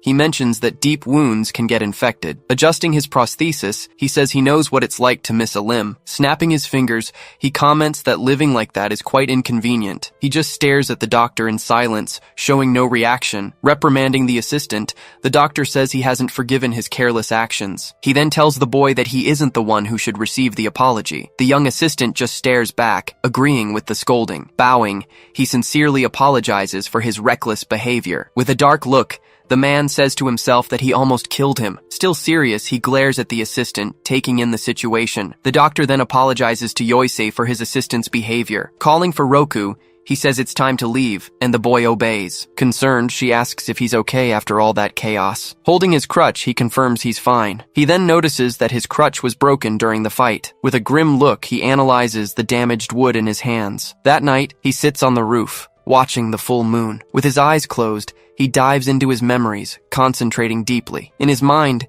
he sees himself walking toward the young assistant. The two stare each other down, like they're in a duel. The tension is palpable, as if a fight is inevitable. With a leap, he lunges at the youth who just watches him. He launches a powerful direct strike, but suddenly, the young man reveals glasses and a completely different expression. In his mind, he sees himself blocking a hit, but the opponent counters. Because of his injured leg, he trips and falls. Seeing the opening, the youth lunges with his blade for a direct strike. The opponent lands a spinning blow, throwing him aside. He manages to dodge, but the attack breaks his crutch in the process. With a sweaty face, he screams in pain from the impact. Surprised, he sees the opponent jumping for an overhead attack, but the boy says his movement was far too slow to work. Breaking into a cold sweat, he realizes he's at a massive disadvantage. The assistant delivers a final blow, hitting him dead center. With a cry, he sees himself completely overwhelmed by the opponent's attack. Sitting on the roof, he notes that he lost again. 57 defeats now. He continues to simulate every possible attack and defense in his mind. With his injured leg, he estimates his skill is at only 40% of its normal capacity. Even so, he keeps running the simulations, predicting every move the enemy might make. He continues the mental combat, taking several hits in his head. This constant repetition was a crucial part of his soldier training. In real situations, he could predict and react to enemy attacks. This ability drastically increased his battle IQ in the field. He remembers how strong the assistant seemed in the simulation. Having a win rate of less than 10% was a first for him. At only 12 years old, he wondered how that was possible. He questioned if that incredible speed was actually reachable. Suddenly, a voice calls out, snapping him out of his deep thoughts. Looking back, he sees Kyo approaching and asks what's up. With a smile, Kyo says he finally understood about the prosthetic arm. He reveals that he has already managed to identify Kenzaki. It looks like he'll have the chance to fight him soon. Not understanding any of it, the boy asks what's going on with him. With a smile, he tells Kyo that he identified the target thanks to him. The boy looks very happy with the compliment. Patting his back, the boy says praising him won't get him anywhere. Walking down the hall, he asks Kyo to keep their conversation a secret. Stopping suddenly, he seems to catch a strange scent in the air. With a confused expression, he looks ahead, trying to figure out what it is. Entering the room, he finds the two women looking quite ill. Kosuzu was crying, while Kumika tried to comfort her in her arms. He just stares at them in silence, unsure of what to do. Entering a room, the man and the boy come across a scene. The boy grabs his leg, shouting to get his attention. He asks what's wrong, and the boy yells at him not to say it like that. Pointing at two young women, he warns that Miss Kosuzu is crying. His only response is to ask, "So what?" making the boy question him. Shouting at him, the boy says one should pretend not to notice the crying. He insists the man remember this important rule. From afar, the man simply observes the two women talking on the sofa. Meanwhile, the girl mentions something about the monthly evaluation meeting. Crying, the other asks what she meant by that. She then says that this cannot be found out under any circumstances. Her friend tells her to stay calm, guaranteeing that no one will notice a thing. Making a silence gesture, she claims that only the two of them know about it. Then she asks if that's right, looking directly at the other girl. With tears in her eyes, the girl remains silent, unable to answer. Under the moon, a message confirms that the payment has finally been completed. Pressing the subject to the ground, he says thanks, noting that it was useful. He watches the customer walk away with the girl, thanking him profusely. The customer promises to return, and the girl confirms she will wait. Letting out a sigh, the girl closes her eyes for a brief moment. Suddenly, a colleague comes up from behind and compliments her, catching her attention. Yoisei comments that was the fourth room of the day, securing the monthly evaluation. Clenching her fists, she promises to do her best as Yoisei's colleague. Her friend then asks her not to overwork herself. Across the street, his men call him to finally leave. Alone, he begins to understand the connection to this monthly evaluation. Over time, the flower district slowly began to transform. The streets became much busier, with many people moving through the area. Moving to the next day, two birds perch on a branch. On the roof, the man sits cross-legged in a meditation pose. Suddenly, he opens his eyes and focuses intensely on something ahead. Resting his hand on his knee, he begins the movement to stand up. With an extremely fast motion, he executes a strike. He then lands on the roof, spinning with a second powerful blow. Startled by the noise, the birds on the branch take flight. Standing now, he observes the inner workings of his mechanical leg. After testing the movement, a slight smile appears on his face. In the next scene, a gong is struck hard by a mallet. Holding the mallet, a man prepares to make a major announcement. He shouts that the monthly evaluation meeting is finally about to begin. In front of the stage, a crowd of women watches in silence. A scoreboard shows the rules and the punishment for last place. In the audience, all participants watch the board with serious expressions. As the symbol of the local hierarchy, the meeting defined their future. To conclude, he announces the long-awaited arrival of the great president. Stepping forward, the president takes her first step onto the path ahead. Without ceremony, she steps on the back of a man serving as a stepping stool. Continuing her journey, she climbs a staircase made of people. At the top of the human pyramid, she heads toward her podium. From a distance, the man watches the entire scene with a serious expression. Suddenly, she ends up tripping in the middle of her path. Losing her balance completely, she falls forward unexpectedly. A hand catches hers and stops the fall. Immediately, two guards support her and ask if she's hurt. With a smile, she responds that they are very reliable. Then, one of the guards lunges at the man who made her trip. Without hesitation, he lands a direct blow to the subordinate's face. Lying on the ground, the man writhes after receiving the violent hit. Standing still, he and his companions watch the result of the assault. After everything, she finally climbs the podium, escorted by guards. On stage, a guard kneels and holds a megaphone for her. Using the megaphone, she addresses the massive crowd of women. She goes on to say that customers come for their effort and dignity. Grateful, the women in the audience begin to clap for her. With a smile, she claims that just being alive is a victory. Changing her tone, she confesses she wouldn't want to hold these meetings, but she explains that competition maintains the district's quality. She says they cannot function well without proper competition. With a dark smile, she asks who will end up in last place. Her words create a tense silence throughout the entire audience. Striking the gong, the man shouts for everyone to line up immediately. In response, a group of men runs to form the requested line. They all position themselves in silence, awaiting the next orders. The protagonist observes the movement with an attentive expression. The women also turn, appearing apprehensive about what was happening. Suddenly, a man in a hat emerges, walking through the crowd. Arriving with his assistant, he adjusts his glasses while observing everything. Looking at the crowd, he says it's time to start. Then,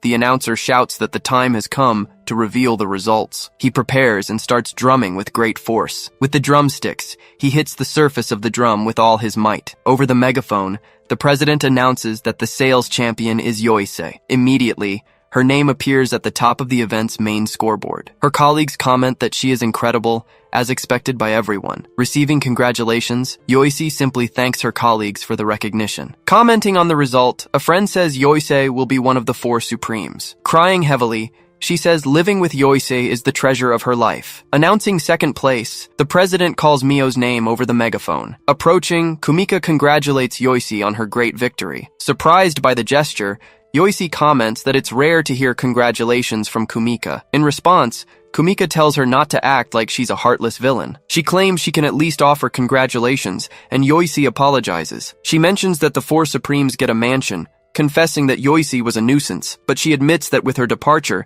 things will be a bit lonely. Hearing the comment, Yoisei gives a smile before the third place announcement. Using the megaphone, The president announces that third place goes to Kumika. With a radiant face, Kumika celebrates the news she just received. To congratulate her, Yoisi lands a hard slap on her colleague's back. Complaining about the pain, she asks Yoisi not to hit with such brute force. Yoisi apologizes, explaining she got excited and used too much strength. Turning to the others, she asks them to take good care of Pawn. Then, the president announces 10th place, keeping the atmosphere lively. But when they reach the halfway point, silence begins to take over. In that island of misery, the district was considered a true paradise. For this reason, the idea of being expelled was terrifying. With a sweaty face, the girl awaits the announcement of the final positions. For all of them, expulsion was basically a death sentence. For those not yet called, the pressure of elimination only increased. Then the president prepares to announce 22nd place. She shouts Ron's name, and her rival celebrates the position. In disbelief, Ron says she lost to that unhealthy girl. The other responds that her glamorous body type also has its demand. Right after, Pawn is announced as the 23rd place finisher. Seeing the reaction, Kosuzu asks if she's happy about losing. Her friend approaches and asks her not to worry about it. Yoisi says she had customers and there's no way she'll be last.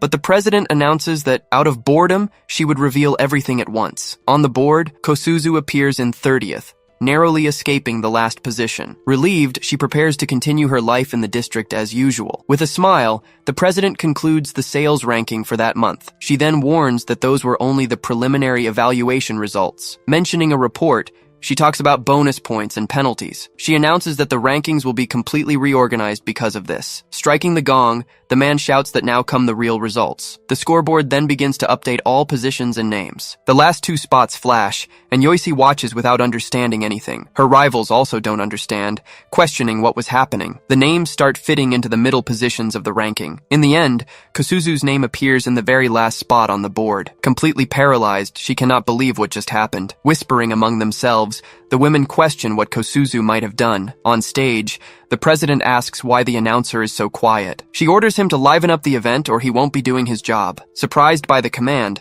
the man fails to react for a moment. Then, shouting into the microphone, he announces the massive plot twist regarding the last place ranking. While Kosuzu remains in shock, Yoisi finds the whole situation tedious. With an annoyed expression, Yoisi clicks her tongue in disapproval. Interrupting everyone, she asks the president for permission to ask a question. In response, the president praises Yoisi for her hard work that month. Defending her friend, Yoisi questions exactly what violation Kosuzu committed. With a smile, the president calls Yoisi a cruel person too. She asks if Yoisi really wants that shameful violation exposed right here. Backing down, Yoisi shouts that it wasn't her intention. Accepting the request, the president says humiliation is part of the punishment. She orders the announcer to read Article 23 of the local code. Shouting the rule, he explains it forbids sleeping with first-time customers. Complaining about the noise, he says that rule is common knowledge. The president then asks the girl if she was obviously aware of it. Stammering, Kosuzu doesn't answer, and Yoisi questions her about what she did. The president explains that the district is no ordinary place. Describing the area, she calls it a playground for wealthy executives. She asserts they don't deal with simple, common clients. Amidst the crowd, he just watches the conversation unfold. When she asks about the district's value, she answers herself, its unattainability. Using an analogy, she talks about a designer bag on sale. According to her, no man pays a high price for a woman who gives in easily. By teasing without satisfying, they increase their own value. Even so, she says the last place finisher lay down with a rookie. Crying, the girl cannot deny the president's accusation. Faced with the confession, the other women turn to look at her. Turning to her friends, she says she loves the city and the group. She explains that this love made her terrified of being fired. With her face blurred, her rival just watches the scene from afar. Crying, Kosuzu says she couldn't get customers and the few she had left. In a flashback, a man threatens her with a knife to her face. Desperate, she begs for one more chance, promising never to do it again. Through the megaphone, the president asks if she's stupid. She says they dress her and turn her into a valuable brand, but the girl devalued herself, acting foolishly and without thought. With contempt, the president says she's no better than trash. Kosuzu cries. Paralyzed by the harsh words, the president then offers thanks for the report that exposed the violation. In the crowd, a girl notices something strange on the scoreboard. Calling her friend, she says something terrible is happening. The scoreboard suddenly begins to shift and update the positions again. Kumika's name rises to the top spot in the ranking. Turning to her colleague, Yoisi says she can't believe it was her. With a smile, Kumika opens her mouth to justify herself. She says rules are rules, and she couldn't just ignore the situation. Grabbing Kumika, Yoichi screams, asking how she could do such a thing. Kneeling on the floor, Kosuzu can't believe what just happened. In a flashback, she remembers a conversation with Kumika. That night, Kumika had encouraged her to sleep with the customers quickly. Crying, she asks if Kumika tricked her and set the whole thing up. With a smile, Kumika says she has no idea what she's talking about. On stage, the president praises the informant who protected the local dignity. She congratulates Kumika, who has been promoted to the Four Supremes because of this. With a satisfied smile, she asks for a round of applause. In the audience, the women clap, saying the punishment was deserved. Holding her colleague by her clothes, Yoichi glares at her with pure rage. Reacting to the provocation, Kumika lands a hard slap on Yoichi's face. Looking down on her, she declares herself one of the new Four Supremes. Screaming in anger, she orders Yoichi not to touch her, calling her an inferior. Surrounded by the others, she claims the heavens are always watching. Winking, she says justice prevails, or at least that's what they say. As night falls, the flower district finally calms down a bit. Inside a room, various groups are gathered in their corners. On a sofa, one of them comments on how quiet the Camellia group has become. After the evaluation ended, he still maintained a serious expression. The difference in treatment between the informant and the offender was obvious. As the informant, Kumika entered a luxury car. Meanwhile, the offender was dragged by guards toward the gate, her face twisted in agony as she was taken out of the district. Yoichi and her colleagues just watched the scene unfold from a distance. Back in the room, Yoichi lets out a long, heavy sigh. One of the girls lying on the sofa says she's lost her motivation. She still wonders what Kosuzu was thinking when she pulled such a stunt. Sitting alone at the table, Yoichi downs a glass of liquor in one go. She slams the glass down hard, spilling some on the table. At that, he approaches and tells her to stop and go to sleep. Raising her glass, she says it's not that simple. She reminds him he has a duty to protect the place until she's asleep. Without looking at her, he just tells her to do whatever she wants. Sitting on the floor, he says, "Drunks are a nuisance in any world." Silently, she stares at him for a moment before speaking again. She says that in this city, informants are celebrated as great heroes. Angrily, she screams that they blame Kosuzu, but don't talk about Kumika. Punching the table, she says the whole situation is messed up. He explains that discipline is a basic principle for any group. She agrees, but says treating snitching as an achievement is wrong. He then asks if she's just mad about losing first place. Setting her glass on the table, she seems to have become quite irritated. Turning her face away, she warns she isn't in the mood for jokes. Closing his eyes, he apologizes for his poor choice of words. She exhales smoke and begins to talk about the island. She says the courtesans live in luxury, wanting for nothing. Filling her glass, she asks if he sees the city as a paradise. He responds that the residents told him the place was paradise. For that reason, he thought maybe it was exactly what it seemed. Laughing at his words, she says they are all under constant surveillance. She explains they all dance between the fear of being fired and a promotion. Calling it selling themselves, she labels this happiness a delusion. Listening intently, he keeps his gaze fixed on her. He adds that they are being tricked into working until the end of their lives. All of this was done directly by Lady Kikyo, the district president. He reflects on what that woman hides underneath. Beneath the smile, she hides cruelty and a desire for control. He asks if it was the president who created this entire system. Looking aside, she comments that he catches on pretty fast. With her back to him, Yoichi asserts that Lady Kikyo is terrifying. She screams that the president sees them as nothing more than cattle. In silence, he just listens to her vent. Suddenly, the boy enters screaming that he's gathered a lot of important info. Passing right by Yoichi, he runs toward his boss. Not understanding, she asks what he meant by information. At that, the boy notices her presence and covers his mouth in a fright. With a bit of irritation, he clicks his tongue at the scene. She then asks the boy exactly what that information was about. Stammering, the boy can't answer and doesn't know what to do. Walking around the table, she asks what he meant by information. With trembling hands, the boy stammers, unable to answer the question. Grabbing his face, she orders him to speak up immediately. Trying to pull away, he denies it, saying he can't say a word. Struggling, he screams that he cannot betray Michio's trust. From afar, his boss wonders if the boy is just plain stupid. He then shouts that he would rather die than betray his boss. Faced with his refusal, she asks if he remembers the local code. He confirms that he studied desperately just to be hired in that district. Full of confidence, he says he can recite the whole thing from memory for her. She then takes her fan and challenges him to recite Article 3. Startled by the challenge, the boy is speechless for a moment. He then recites the rule about not disobeying one's hierarchical superiors. With a smile, she pats his head and congratulates him. She reminds him that the code forbids him from disobeying her. She then accuses him of trying to defy her orders, which is a serious matter. With her fan, She threatens to report him to the local government. Terrified by the threat, he just nods his head, breaking into a cold sweat. At that, his boss reflects on what she herself had said before. Showing 2 fingers,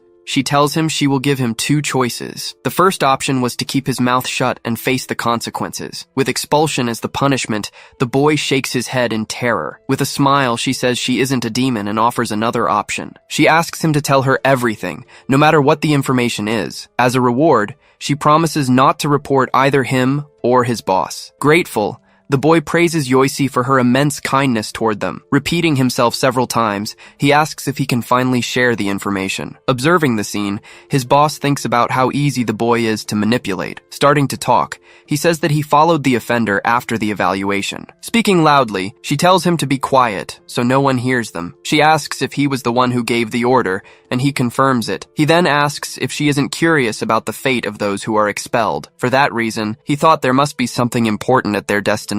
Agreeing, she mentions the rumors about human experiments on expelled courtesans. He then wonders if they are taken to some sort of disposal facility, or if they are simply transported off the island for good. Turning to the boy, she asks where on the island Kosuzu was taken. He then reveals that Miss Kosuzu was not actually expelled. Surprised by the revelation, the 2 of them question what he just said. Grabbing the boy, she demands to know where Kosuzu is, but he asks her to stay calm. Starting to explain, he says the men in suits took Kosuzu away. In a flashback, he followed them from a distance, running across the rooftops. They stopped before the gate while the guards checked to see if the coast was clear. Suddenly, the scene he witnesses leaves him unable to move. Instead of leaving, they simply turned and headed toward the east wall. She questions the boy, saying the east wall is a dead end. With a serious look, he confirms that Kosuzu entered the building in the alley. Not understanding a thing, Yoisi has a look of surprise on her face. Turning her back, she says that what he described is impossible.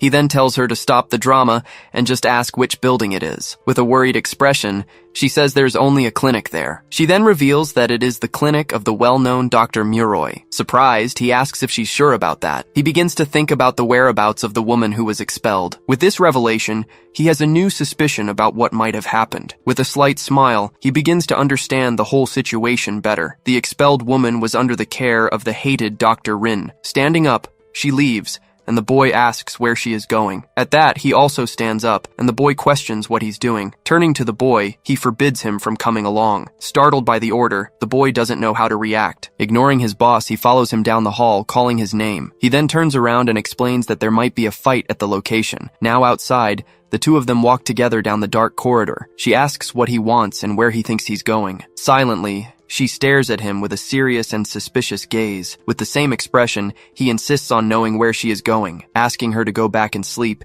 he hears that she cannot do that. He then says it is his duty to protect his exclusive courtesan. Turning her face away, she doesn't answer but seems to accept the company. Without further discussion, the 2 continue walking side by side. Arriving in front of the clinic, she says they have reached their final destination. In front of the Muroi clinic, a sign showed the place was closed. Letting out a long sigh, she prepares to call for someone inside. Knocking on the door, she shouts the doctor's name and asks them to open up. With her hand on the doorframe, she persists and keeps shouting for the doctor. Suddenly, the front door opens slightly, breaking the silence. From inside the place, a gaze fixes on the 2 of them. A young assistant asks what they want at this time of night. She then says she's feeling very sick and asks for the doctor. Asking them to leave, the youth warns that the doctor is resting. With the refusal, she begins to stutter, not knowing what to say. Putting her hand to her mouth, she insists she is feeling very ill. Suddenly, his gaze turns to the 2nd floor of the clinic. He then observes the upper floor of the building intently for a moment. Not understanding what he was looking at, she focuses back on the assistant. Seeing her appearance, the young man says she looks perfectly healthy. Holding the door, she doesn't accept the young assistant's refusal. She then pushes him and says he doesn't know anything. Calmly, he warns that this area is forbidden for non-patients. Standing on the threshold, she is warned by the young clinic assistant. He says that if she takes one more step, they will be strict. Startled by the threat, she takes a step back and looks at him. Suddenly, her bodyguard picks her up and apologizes for the trouble. Trying to break free, she screams, but he reminds her that the doctor is resting. He then carries her away, and she yells for him to put her down. In her ear, he whispers for her to just listen without reacting. He then reveals that the building has multiple surveillance cameras installed. Surprised, She questions the information, and he says he counted 18 cameras. While being carried, she asks why a clinic would have so many cameras. He then says there is either a treasure or a great secret there. Hearing the theory, she simply stays silent, processing the information. Looking back, he begins to better analyze the current situation. Thinking about what he saw, he concludes the clinic is hiding a secret. He then says they don't have enough information to act at the moment. On the other side, the assistant watches them from inside the dark clinic. In silence, he also understands that it is not yet the right time. Carrying her in his arms, he wonders what the next step should be. Changing scenes. 3 days have passed since the monthly evaluation. With a finger to her lips, Yoisi seems to be evaluating something in front of her. Kneeling, a woman hears that her appearance isn't half bad for the place. With her fan, Yoisi announces that the woman has passed the evaluation. Calling her Rina, she prepares to give the final result. With a smile, Yoisi says that from that day on, she is a courtesan. With an expression of surprise, the woman doesn't seem to understand the situation. Flashing back 3 days, they sat at the table discussing their visit to the clinic. The three of them remained silent, processing the events of that day. Questioning the reason for so many cameras, she tried to figure out the clinic's secret. Then, he asserted that Rin's target was undoubtedly the doctor. For some reason, the doctor maintained a clinic there to hide a secret, one that absolutely no one could discover. Breaking the silence, the boy tried to say something to the two of them. Seeing them so quiet, he prepared to lighten the mood. Having an idea, he asked who would replace Kumika and Kosuzu in the district. Caught off guard by the question, she looked toward the boy. While he mentioned the local government would fill the spots, she asked exactly where they would come from. She replied that they likely come from off-island through some specific route. Surprised by the answer, he repeated her words about them coming from the outside. Standing up, he asked if she and the others also came from elsewhere. With an irritated look, she warned him that investigating the past is forbidden. She stated that no one there truly knows her history. Furthermore, she knew nothing about Ron and Pon's pasts either. Hearing this, he simply noted that it was a complicated situation. Getting up, she said she was tired and headed to bed. The boy admitted he was nervous about the arrival of someone new. He then asked if she could reject the people the government brought in. Touching her chest, she replied that she had the final say in the decision. With this revelation, a spark appeared in his eyes. He then asked if he could bring a candidate for her to evaluate himself. She said yes, but added there were no suitable women on the island. Opening her fan, she bragged that her screening process was very rigorous. With a smile, the boy questioned him, but he simply nodded in confirmation. Smirking, he said he just needed to mention an emergency patient. Surprised, the boy caught on to the plan and stood there in shock. Back in the present, Yoisi informed the doctor that she was now a courtesan. Confused, the doctor watched the scene with a puzzled expression. Kneeling, she begged them not to do this, rejecting their proposal. She stated she had no intention of becoming a courtesan. Confused, she asked about the emergency patient mentioned earlier. She then discovered there was no such patient, leaving her shocked by the revelation. Turning to the two of them, Yoisi ordered them to teach the newcomer everything. Faced with the order, the woman stood paralyzed, unable to react. She then turned and looked at him with pure rage in her eyes. A woman screamed that she had been tricked. Kneeling on the ground, the boy apologized repeatedly to the doctor. Grabbing him by his clothes, she asked if he was the one who set the whole thing up. Holding her tie, he admitted the situation was indeed quite strange. She remembered how the boy had announced the emergency in such a monotone voice. On the way, he had apologized so much that she actually felt worried for him. Putting her hands to her head, she said she never thought he would lie. Pointing at him, she accused him of using a child to deceive her. He then revealed that her target, Kenzaki, was in that very city. Shocked by the revelation, she stood speechless with wide eyes. He then warned her that there would be a chance to find him the following day. With a serious expression, she held her ground and accepted the proposal. The next day, the doctor and his assistant arrived for a consultation. A woman greeted him at the door, asking if he was all right. Hidden away, the two observed the scene, but they were too far to see clearly. With the monthly evaluation over, he guaranteed that an opportunity would appear for her. With a determined expression, she agreed and waited for the moment to arise. The doctor then knocked on another door, announcing his arrival for the exam. Being welcomed in, he entered the room to begin the medical consultation. At the entrance, a new courtesan awaited him, saying it was a pleasure to meet him. Winking, she introduced herself as Rinko, the district's newest girl. Hearing the introduction, the doctor simply commented on her being new there. Asking for permission to enter, he mentioned that this used to be Miss Kosuzu's room. Taking off his hat, he introduced himself as Dr. Muroi of the Flower District. Upon hearing his name, she froze completely, unable to move. Analyzing every detail of his face, she had to be certain of his identity. With sweat dripping down, she continued to stare at him without saying a single word. Finally, she confirmed that the man in front of her was indeed her target, Kenzaki. Kneeling, she said she felt relieved he was such a kind doctor. With a smile behind her mask, she said she had been desperate to find him. Drawing a dagger, she revealed that she had wanted to kill him for a long, long time. Firmly, she grips the handle of the dagger,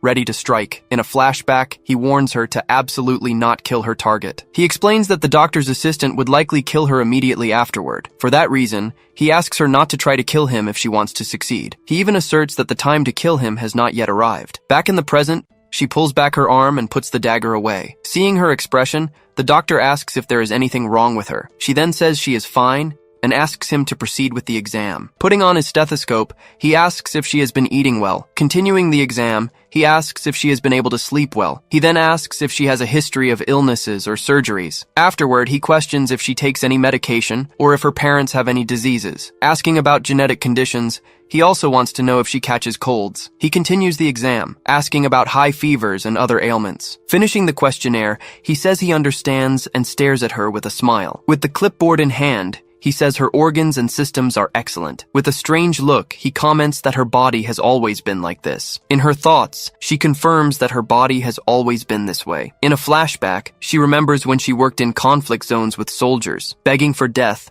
a soldier said he couldn't take the situation anymore. With his back turned, the doctor only lamented it, finding it a great waste. With a smile, he said the soldier could become his test subject. She then screamed, saying that was an inappropriate thing to say. Turning to her, he said the soldier was useless and could not serve. Then he said he could advance science by 30 years with them. Back in the present, she thinks that he has always seen humans as samples. Looking at him, she wonders what he might be planning there. Breaking the silence, he says he forgot to ask her age. Without hesitation, she replies that she is 28 years old. Surprised, the doctor repeats her age, appearing not to believe it. His reaction gives her a new suspicion about her target. Ending the exam, the doctor says there are no problems with her health. Putting on his hat, he says goodbye and mentions he has others to see. Calling his assistant, he turns and leaves, leaving her alone. Watching him go, she wonders if he lost interest because of her age. Staring into space, she begins to formulate a new theory about Kenzaki. Sitting at the table, she hears him ask her to explain what she discovered. She then says she needs to explain the unusual nature of their target. Not understanding,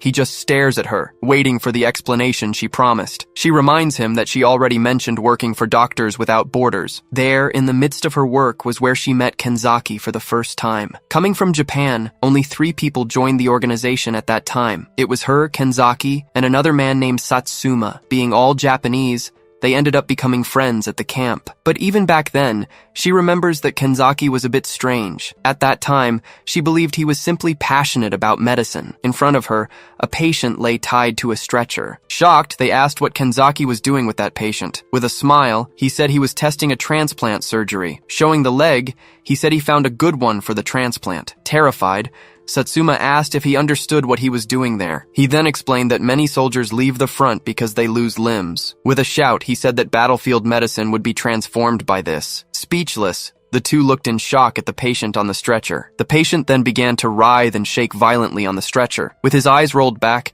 he foamed at the mouth, unable to control himself. Seeing the scene, Kenzaki lamented the immune rejection that was occurring. Coldly, Satsuma ordered the patient to be thrown onto the battlefield. Citing Thomas Edison, Kenzaki said there is no failure, only learning. With a spark in his eyes, he seemed to become even more obsessed. Irritated, Satsuma landed a direct blow to his colleague's face. Holding him by his clothes, he said he could not allow that surgery. Furthermore, he pointed out that it was an enemy soldier's leg. Shouting in anger, he said that was outside of medical ethics. Lying on the ground, Kenzaki said that ethics only hinder progress. Without understanding, Satsuma asked what he was talking about at that moment. He then questioned if medicine progresses because of medical ethics. Staring at Satsuma, he prepared to continue his argument. Gritting his teeth, Satsuma only observed him with deep rage in his eyes. After the fight, the outcome of that situation was quite simple. For violating the rules, Kenzaki was sentenced to 14 days of confinement. With a mosquito on his face, he just stared at the ceiling of the cell. But those 14 days pushed him to the limit of his sanity. Barefoot, he walked slowly down the prison corridor. At that time,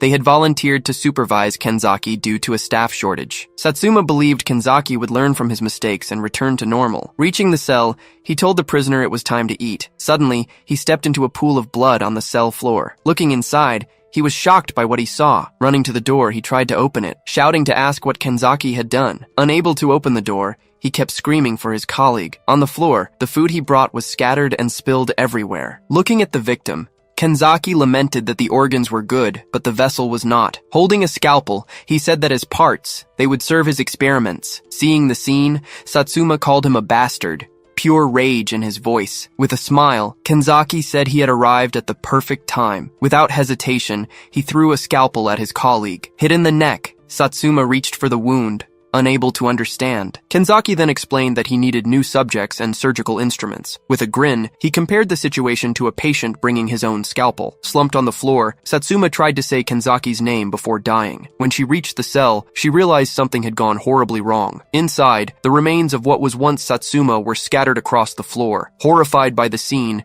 she screamed, and after that, Kenzaki simply vanished. Back in the present, he asks if that's why she's hunting him. Thinking for a moment, she says that might just be an excuse for her. With a smile, she reveals she wants revenge for her fiancé's death. Hearing the revelation, he remains silent, not saying a word. He then asks what Kenzaki's goal would be in that specific place. She explains that he is a mad scientist obsessed with body modification. For that reason, there could only be one motive for him to hide there. With that, he understands the doctor's grand objective on the island. His sole purpose was to perfect the terrible modification of the human body. She concludes that the clinic must hold the doctor's dark secret. Suddenly, Yoisi turns around and realizes someone has overheard the conversation. With her fan in hand, she prepares to confront the person. Walking to the table, the woman says she heard everything and has her suspicions. With tears in her eyes, the doctor asks to ask a question. Pointing at her face, Yoisi asks about the smeared makeup. She then says she was moved by the woman's determination. The doctor asks her to keep her secret, and Yoisi promises to help. Turning to her, Yoisi says she will assist in her mission. Surprised,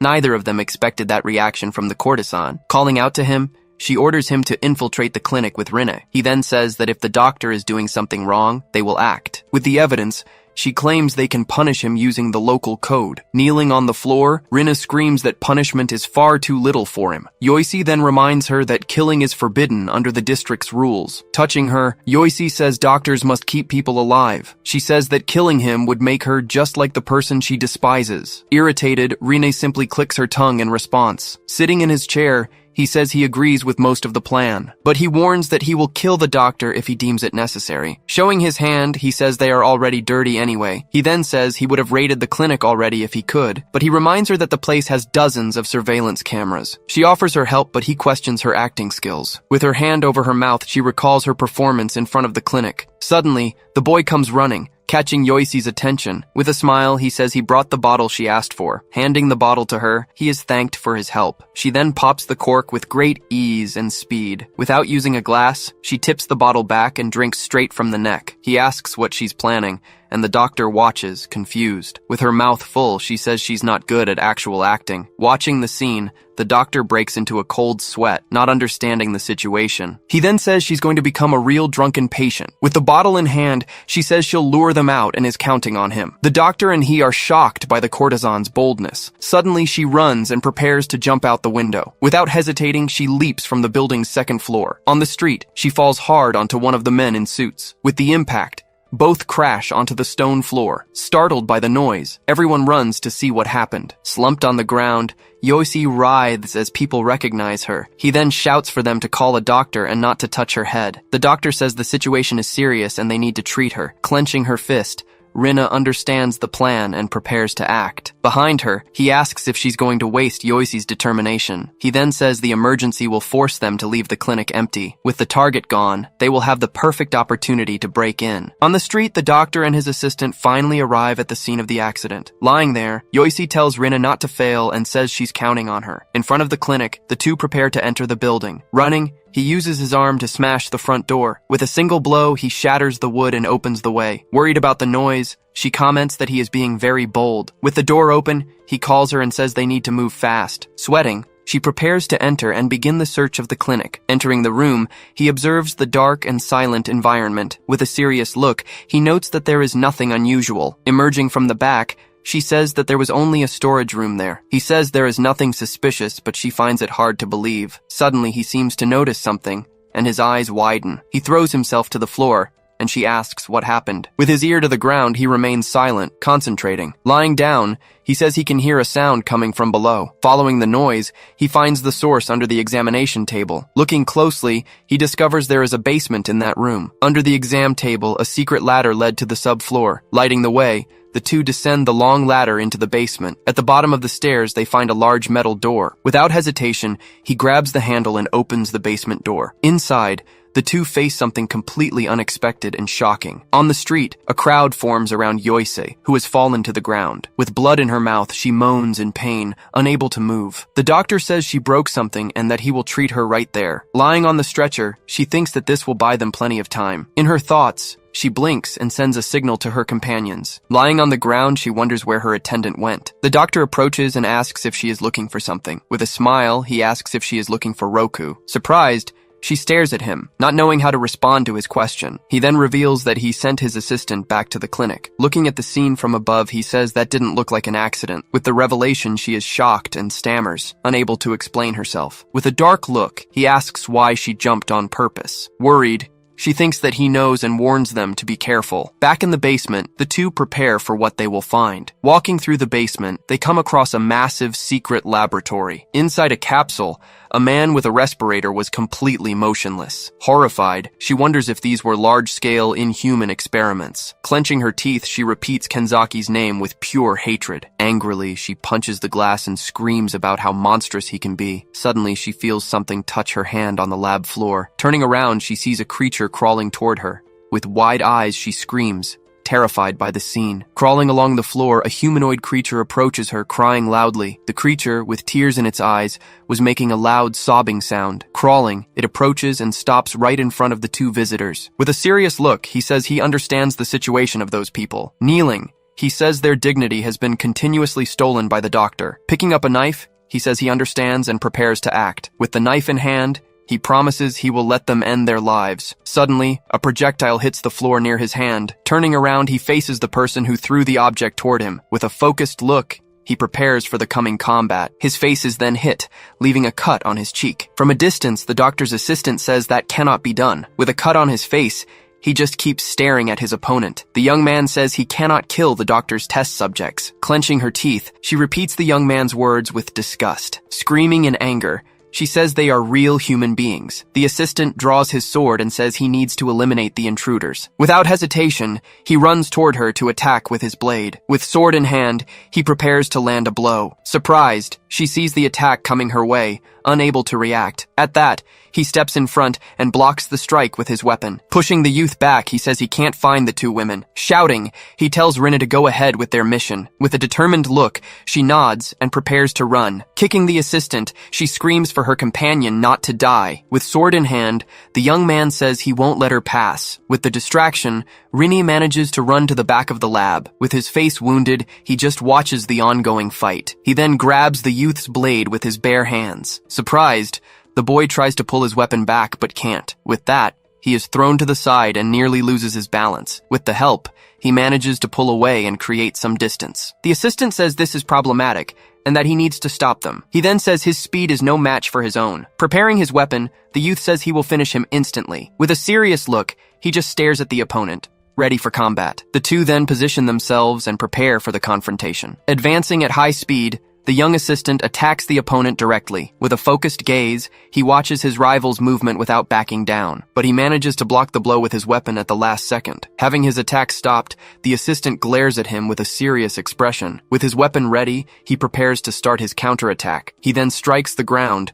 using the impact to defend himself. With a spin, he dodges and creates a small distance between the two. He says that before, his leg wasn't at full strength in the fight. Now, he challenges him to fight using his true maximum power. In response, the young assistant spits a small dart from his mouth.